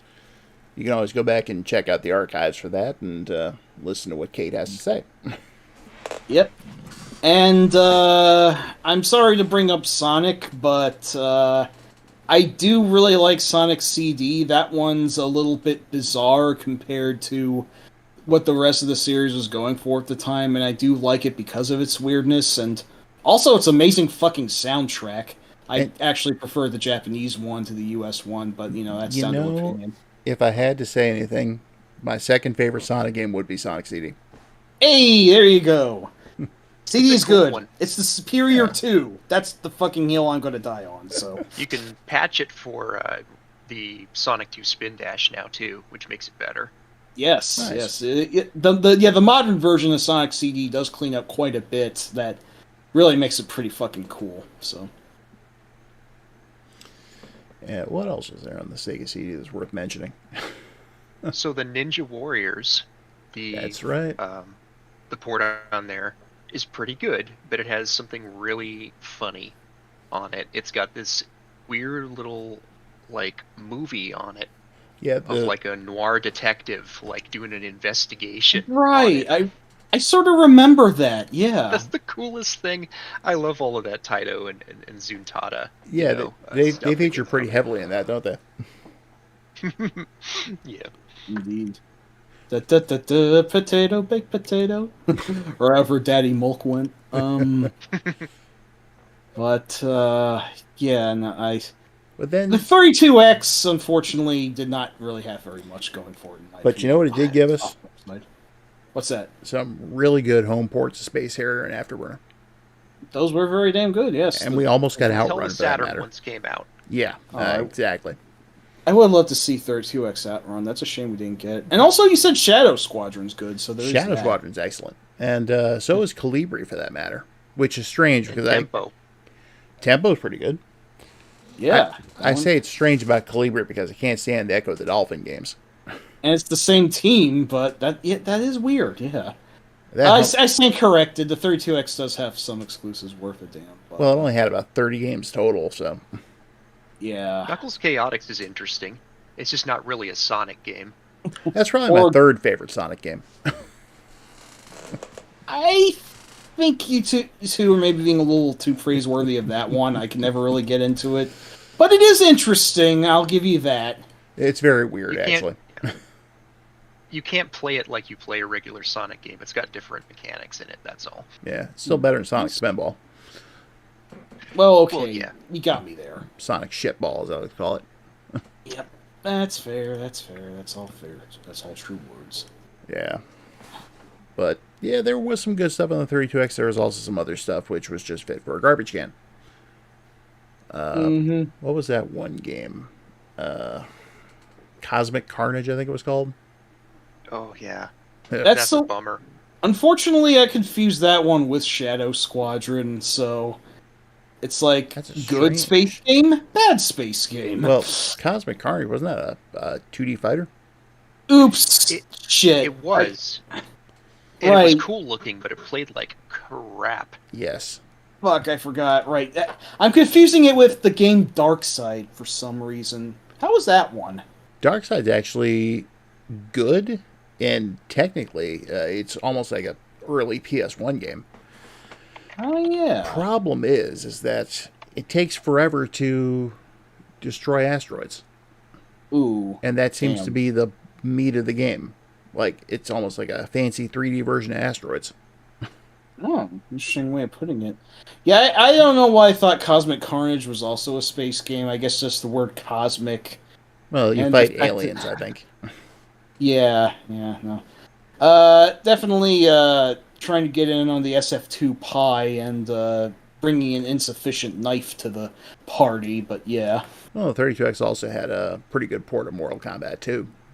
Yeah, and a pretty good one of Virtua Fighter also, Yeah. surprisingly.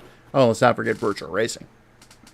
Oh, yes, Which- of course. The Genesis version was really good for what they did, but the 32X version was even better. I can see that. So, yeah. So, overall, Genesis, great system. And Genesis does. yes, Genesis does. Just ask Michael Jackson, Joe Montana, Pat Riley, Tommy Lasorda, or any of the other people who were afflicted with the Sega Sports curse. Yes, all the sports ball people got it. Except for Michael Jackson. Oh. But still, the Sega Sports curse, I think, applied to him too. In a way, yeah. Oh, I've The officially- Yamaha renditions of Michael Jackson's songs on Moonwalker were pretty great, though. Yep, Better in the arcade version, if you ask me. I can I think agree so, with that. too, yeah. Yeah, I agree. You know what, Sharon? I'm not going to crack on Awesome Possum tonight just because. Low-hanging Yeah. fruit. I mean, he It really sucks, is. and his game sucks, and everything about him sucks, but I'm not going to crack on him. Yeah, we'll save that for another time. Yes. Oh, boy. So, let's see. It's a little bit after midnight. We can either discuss one more, or we can just call him tonight. Ray, among our lists, is there any that you really wanted to get to? I could do one more. Okay. So, we're ending on a negative, sounds like. Yeah, we don't have to, though. Okay, choose something else then. Let's talk PC Engine. Yes. I was hoping you'd do that, yes. So, I was going to comment before that the Sega CD probably made a lot of sense to Sega of Japan because of the big success of the PC Engine CD Yes. in Japan. You're probably right about that. I like both the HuCard games and the the CD games on it, but I like the CD games a lot on PC Engine. There are so many good ones. It's such a cool experience. I didn't get to have any of that hardware, and back in the day. I just had a Super Nintendo. I got all of that in the late '90s or after, generally. But getting to like play like PC Engine CD, TurboGrafx CD games, is just great. They're really interesting from an aesthetic kind of viewpoint. They're 16-bit games because it is a 16-bit console, and I don't want to hear about it. That attempt to a reasonable degree to be more cinematic with their intros, and their cutscenes, but it's all based on. It's not FMV. It's actual background elements and sprites and things like that. Yeah. That's synced up to voice acting. And all of the CD audio for them is very much of its time. It wasn't like, some fully orchestrated, expensive soundtrack.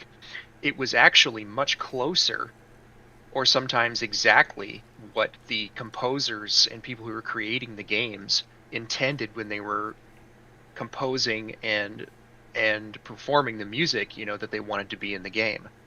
So you get to hear what a lot of video game compositions sounded like at that time from the expensive synthesizers that they had, or they'd have a guitar backing the track, or real drums.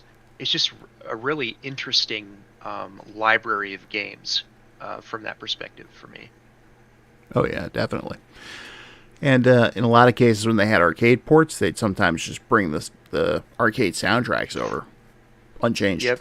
Look at Gradius 2. Perfect example. Yes. And a lot of the times, you get arranged soundtracks for those games. Yes. Was Darius 2 one of those? Darius, however you pronounce it. Yeah. Darius 2 had an arranged soundtrack, yes. I do like the fact they kept the original voice sample from the arcade in at the beginning. Yes, I believe it had that. I always wanted a thing called tuna sashimi. Yes. But anyway, yeah. I think that was generated by the game itself. I don't think it was in the track itself, because I had to mix it in when I was putting that music into the Saturn arcade port. Huh. Interesting. But yeah, that's kind of my feelings on the system. Probably don't have a ton of time, so you guys should probably get your chance to get your 2 cents in on it. Mike, you want to go ahead and throw your hat in the ring?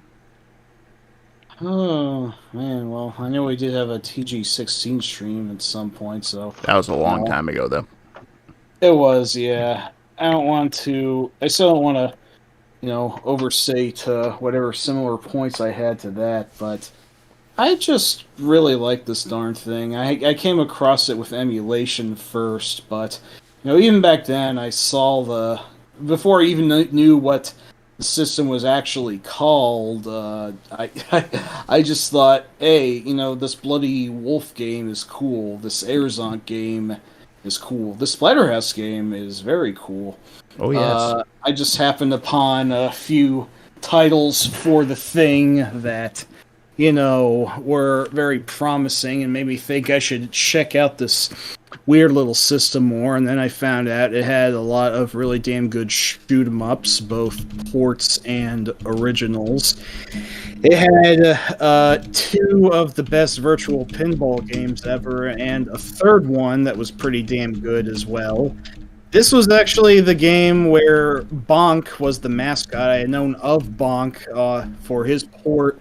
Bonk's Adventure was ported like the NES and Game Boy at the time, but no, this is the system where that originated, and it was also where the Star Soldier series enjoyed its most prominent era with Super Star Soldier, Final Soldier, and Soldier Blade. Hell yeah, Soldier Blade. One of the greatest shmups I have ever played, and maybe a good strong case for the best game that this system ever produced. But like, there's just it's probably even heavier on the emphasis of action than the Genesis is. Like, there really weren't as many RPGs for this thing that I can remember. There were probably a few, but I'm okay with what this game, with what this system was at the time, because it just wanted to be really flashy and impressive and just really fast, rough and tumble, and well, we did get Military Madness. That was a really goddamn good strategy game, but other than that, it was the actioniest console that maybe I can ever think of, and frankly, I just do kind of love it for that. It was just being unassuming. It understood what games were, even at a time when games were trying to be, I don't know what. I'm sorry, my brain's getting cloudy. It's getting late. I'm kind of losing the plot here. Well, in that case, let me go ahead and take over. Yeah, TG16's fucking great. That's all I can say. It had a lot of awesome games. It was very colorful, and it's just a neat system that I wish more people would play if they haven't. So, yeah, go ahead. Yeah, that's how I first came to know the PC Engine, was through the TurboGrafx 16. A friend of mine had it, brought it down with him on vacation. He had with it Keith Courage, Bonk's Adventure, Victory Run, and Ninja Spirit. So I was already sold on at least two of those games from the moment I played them. Go ahead and take guesses which two those were. Gosh, I mean, could it be Splatterhouse? He didn't have that. Oh. Lords of Thunder? He didn't have that either. No, the ones he had were Keith Courage, Ninja Spirit, Bonk's Adventure, and Victory Run. Okay. Well, it's got to be Ninja Spirit, at least one of them. Oh, yeah, absolutely. Well, if you say Victory Run, you're wrong. And I liked Keith Courage. Didn't love it, but I liked it. But it was definitely Bonk. Mm-hmm. So Bonk and Ninja Spirit had me sold to the console already. But Good. then a couple weeks later, he and our younger brother Ryan, my parents all went out to the mall. They came back. Ryan had a new Genesis game, and Quincy was his name, had a new Turbo game, which he popped in. And that game was Splatterhouse. There we go.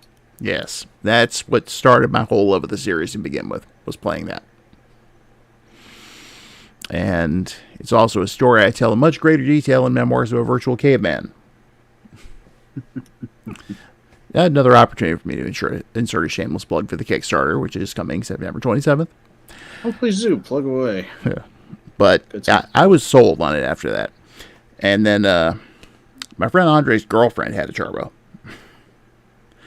And I remember going over there with him once, and she's like, well, my brother's got a Nintendo, and I got a TurboGrafx. I'm like, you have a TurboGrafx? Yes, Splatterhouse. And she's like, yeah? Okay. So, plug that in, and I proceeded just to walk right through the game. Neither of them had ever seen that far in it before.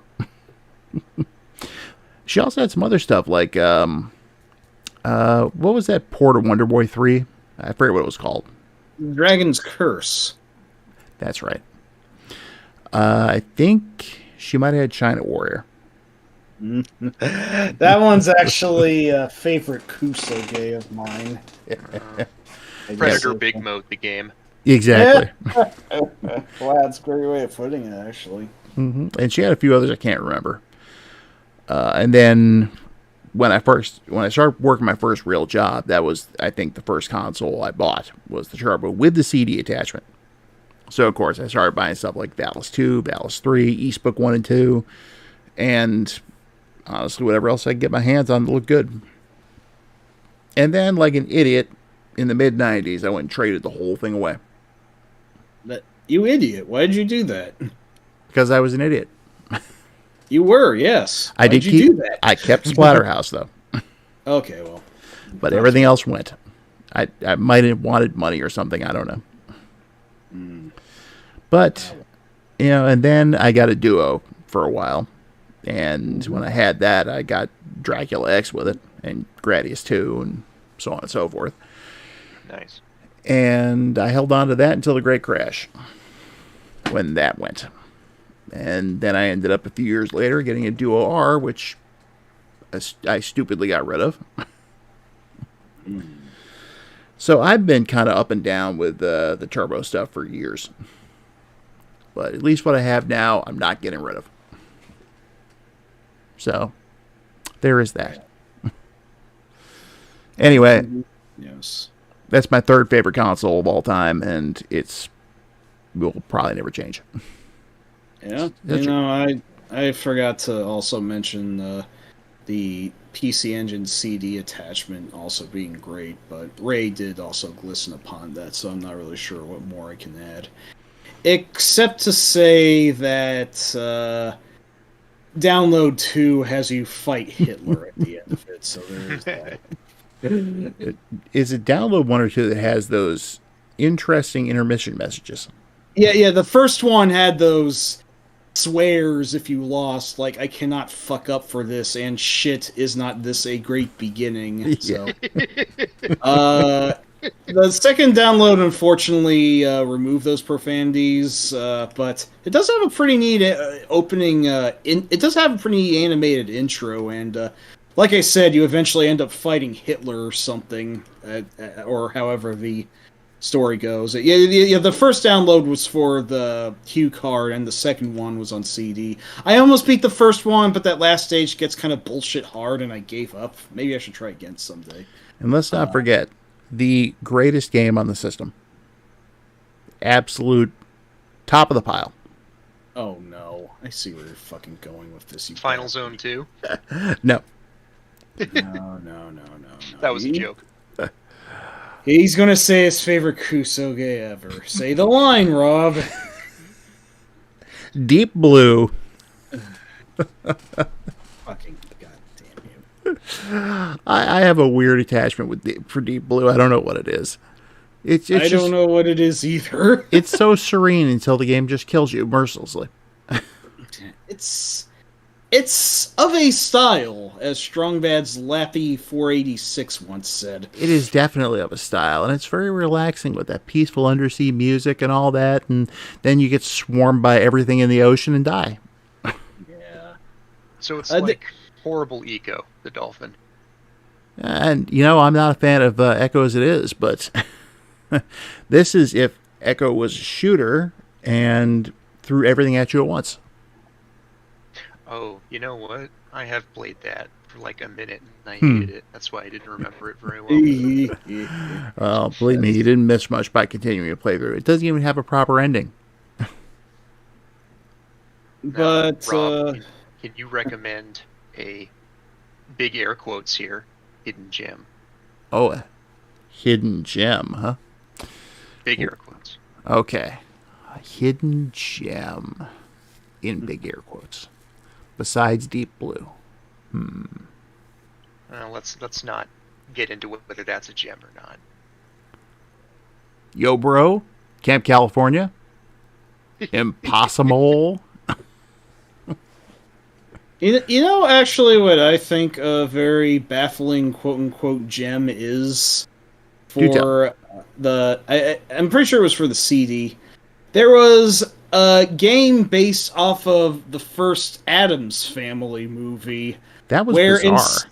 Instead of playing of any of the actual Addams Family members that you should be, like, you're not Gomez, you're not Morticia, you're not Fester, you're not even Pugsley or Wednesday. You play as Dan Hidea's character, the fucking lawyer, Tully Alford from the movie. Like, what the fuck? Who thought I wanted to play as Dan Hidea from the Addams Family film? He's a good character actor, but, like, I wanted to be Raul Julia or Christopher Lloyd. What the fuck? Well, that does lead me into another thing, though. Speaking of an actual hidden gem, I'm not sure if you're aware of this, but ICOM Simulations did. Oh, yeah. They did games for the Turbo, and most of them were absolutely god-awful. Except one. Yeah. There's a game called Shapeshifter, which was CD-ROM. And it was actually a really good game. Surprisingly, I'll check into it. Yeah. I mean, I liked it anyway. Kind of reminded me a little bit of Legendary Axe when I first played it. And I was actually talking to the programmer of it recently. And when I mentioned that was the only ICOM game I actually liked, he's like, well, thank you. 18 months of my blood and sweat went into that game. He also, unfortunately, was the person called on to save Camp California. I was like, I'm so sorry. I don't know what I would have done in your shoes, dude. An impossible task, I'm sure. That's like, that's what I call trying to paint a masterpiece with only one paint can. The interesting thing about that is I didn't even know he worked for ICOM at the time until I was reading this thread about the TurboGrafx on the forum we're both members of. And he posted a picture of an official NEC Splatterhouse mug, which I'd never seen before. Oh. And I asked him about it in a private message. He's like, yeah, I worked for ICOM. We got it right from NEC because we had a good partnership with them. So we got little freebies like that all the time. It's like, I have never seen one of these before. Can I put this on West Mansion, please? And he's like, sure. So, yeah. So we talked for a little bit about what happened to ICOM, why they fell so far. And he said the reason was because of Viacom. They basically bought him out and turned him into Viacom New Media. And he ended up, as such, going on to program such games as Rocco's Modern Life and Nickelodeon's Guts for the Super NES.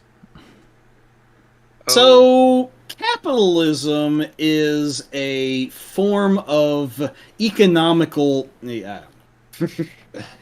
bullshit. Bullshit. Fuck you. That's all I got. Yeah, basically. Anyway. So, yeah, TurboGrafx, PC Engine, whatever you want to call it by, is great. All right, so do we have any closing thoughts? I could recommend a few games that maybe are not well known before we wrap up. Sure, go ahead. Please do, yeah. All right, so Fawcett Amour. Really interesting game. It's got some interesting gameplay mechanics. It's a side-scrolling game. You know what it always made me think of was a cross between Ghosts and Goblins and Bionic Commando. And That's Dallas. a perfect way to describe it. Yeah. Did you say Dallos, like the anime? No, Dallas. Oh, Dallas. Okay. Oh, not even that. Dallas with a D. VALIS. That's yes. Renovation. Oh, Valis. Sorry, yeah. I'm deaf. Sorry. That's all right. What else here? Trying to think of something that's not going to be as known. Raise Amber 2 and 3. Yeah, I actually have played Raise Amber 3 in full, and I really like that one a lot. Mm-hmm. I'm a little afraid to approach 2. I hear it's extremely brutally difficult. Raise Amber 1, I think, is the weakest one. That one was on FM Towns. Yeah, I don't hear as much about that one, but 3's great. I should get to 2 at some point, even, like I said, I hear it's a real sledgehammer of a game, but yeah, someday. What else? There's a game called... there's a shmup on the console called Spriggan. Yes. Which is actually quite a good one. That one may be already known. Spriggan, that is basically, another Alesta for the PC Engine. Pretty much. Yeah. This game is on several platforms, but Mad Stalker, Full Metal Force. Oh, yeah. Cool side-scrolling robot game. I'm going to admit I've always had a soft spot for Kazakure, too. I was just going to bring that up. That's an excellent game. Mm-hmm. You see, now there's I'm thinking... Good. Oh, I was just say there's a good Macross game that's a shmup on that. Yep. The Summer Carnival games, the Caravan shooters that came out. Nexer and Alzadik and whatnot. I was going to let you say it so I could make fun of it. You said Alzadik. Yes. Dick. Yeah, I said Alzadik. Dick. I'm losing Star Ferodier. That's yes. A good one. Yay! Really cute game, really fun one. Yeah, there's other... Did you mention Spriggan, by the way? Yeah. Yes. Okay. Once again, my mind's going, but I think that is my second favorite Aleste game ever. So I admit to having a kind of a soft spot for Sid Meets Terraforming. oh yeah, I haven't played that one much, but It's a very interesting shooter. its visual design is, of course, you'd expect pretty great, but apparently doesn't play bad either. Did either of you mention Nexzer? I just did. I didn't, but that's a good one. I mentioned it, but you right, focused right. on Alzadick. Yeah. Well, I know, you I mentioned know. Next Year's special, which is the Summer Carnival. This is true. Next? Did I mention Nexer? No. Mm, You know, I love that game, but I absolutely suck at it. that's fair. Seems pretty tough. I'm pretty bad at shmups, but I love them nonetheless. Mm-hmm. I guess that was all the ones I had. But yeah, there's some good games on them. So, anyway, we're going to go ahead and wrap things up now. Just so you know, there was only a couple other consoles we were going to discuss, one of which was going to be the 2600 and also 7800. Because, Shame we missed that one. yeah, Favorably. I do like the fact they've been given new life recently. Well, with the 2600 Plus having come out and the 7800 Plus coming out this fall. That was really cool, yeah. We were also going to discuss Betty's favorite console, the Virtual Boy. And I'm Oh my goodness. not lying about that. She loved that thing. Oh my god, really? Yes, Wait, you might have mentioned this to me before, did you? I might He's have. blown smoke up your butt. I'm not gonna lie, I don't totally hate the thing either, but it does kind of deserve to be shat on. That's why I suggested it. It gave me a friggin' headache when I played it.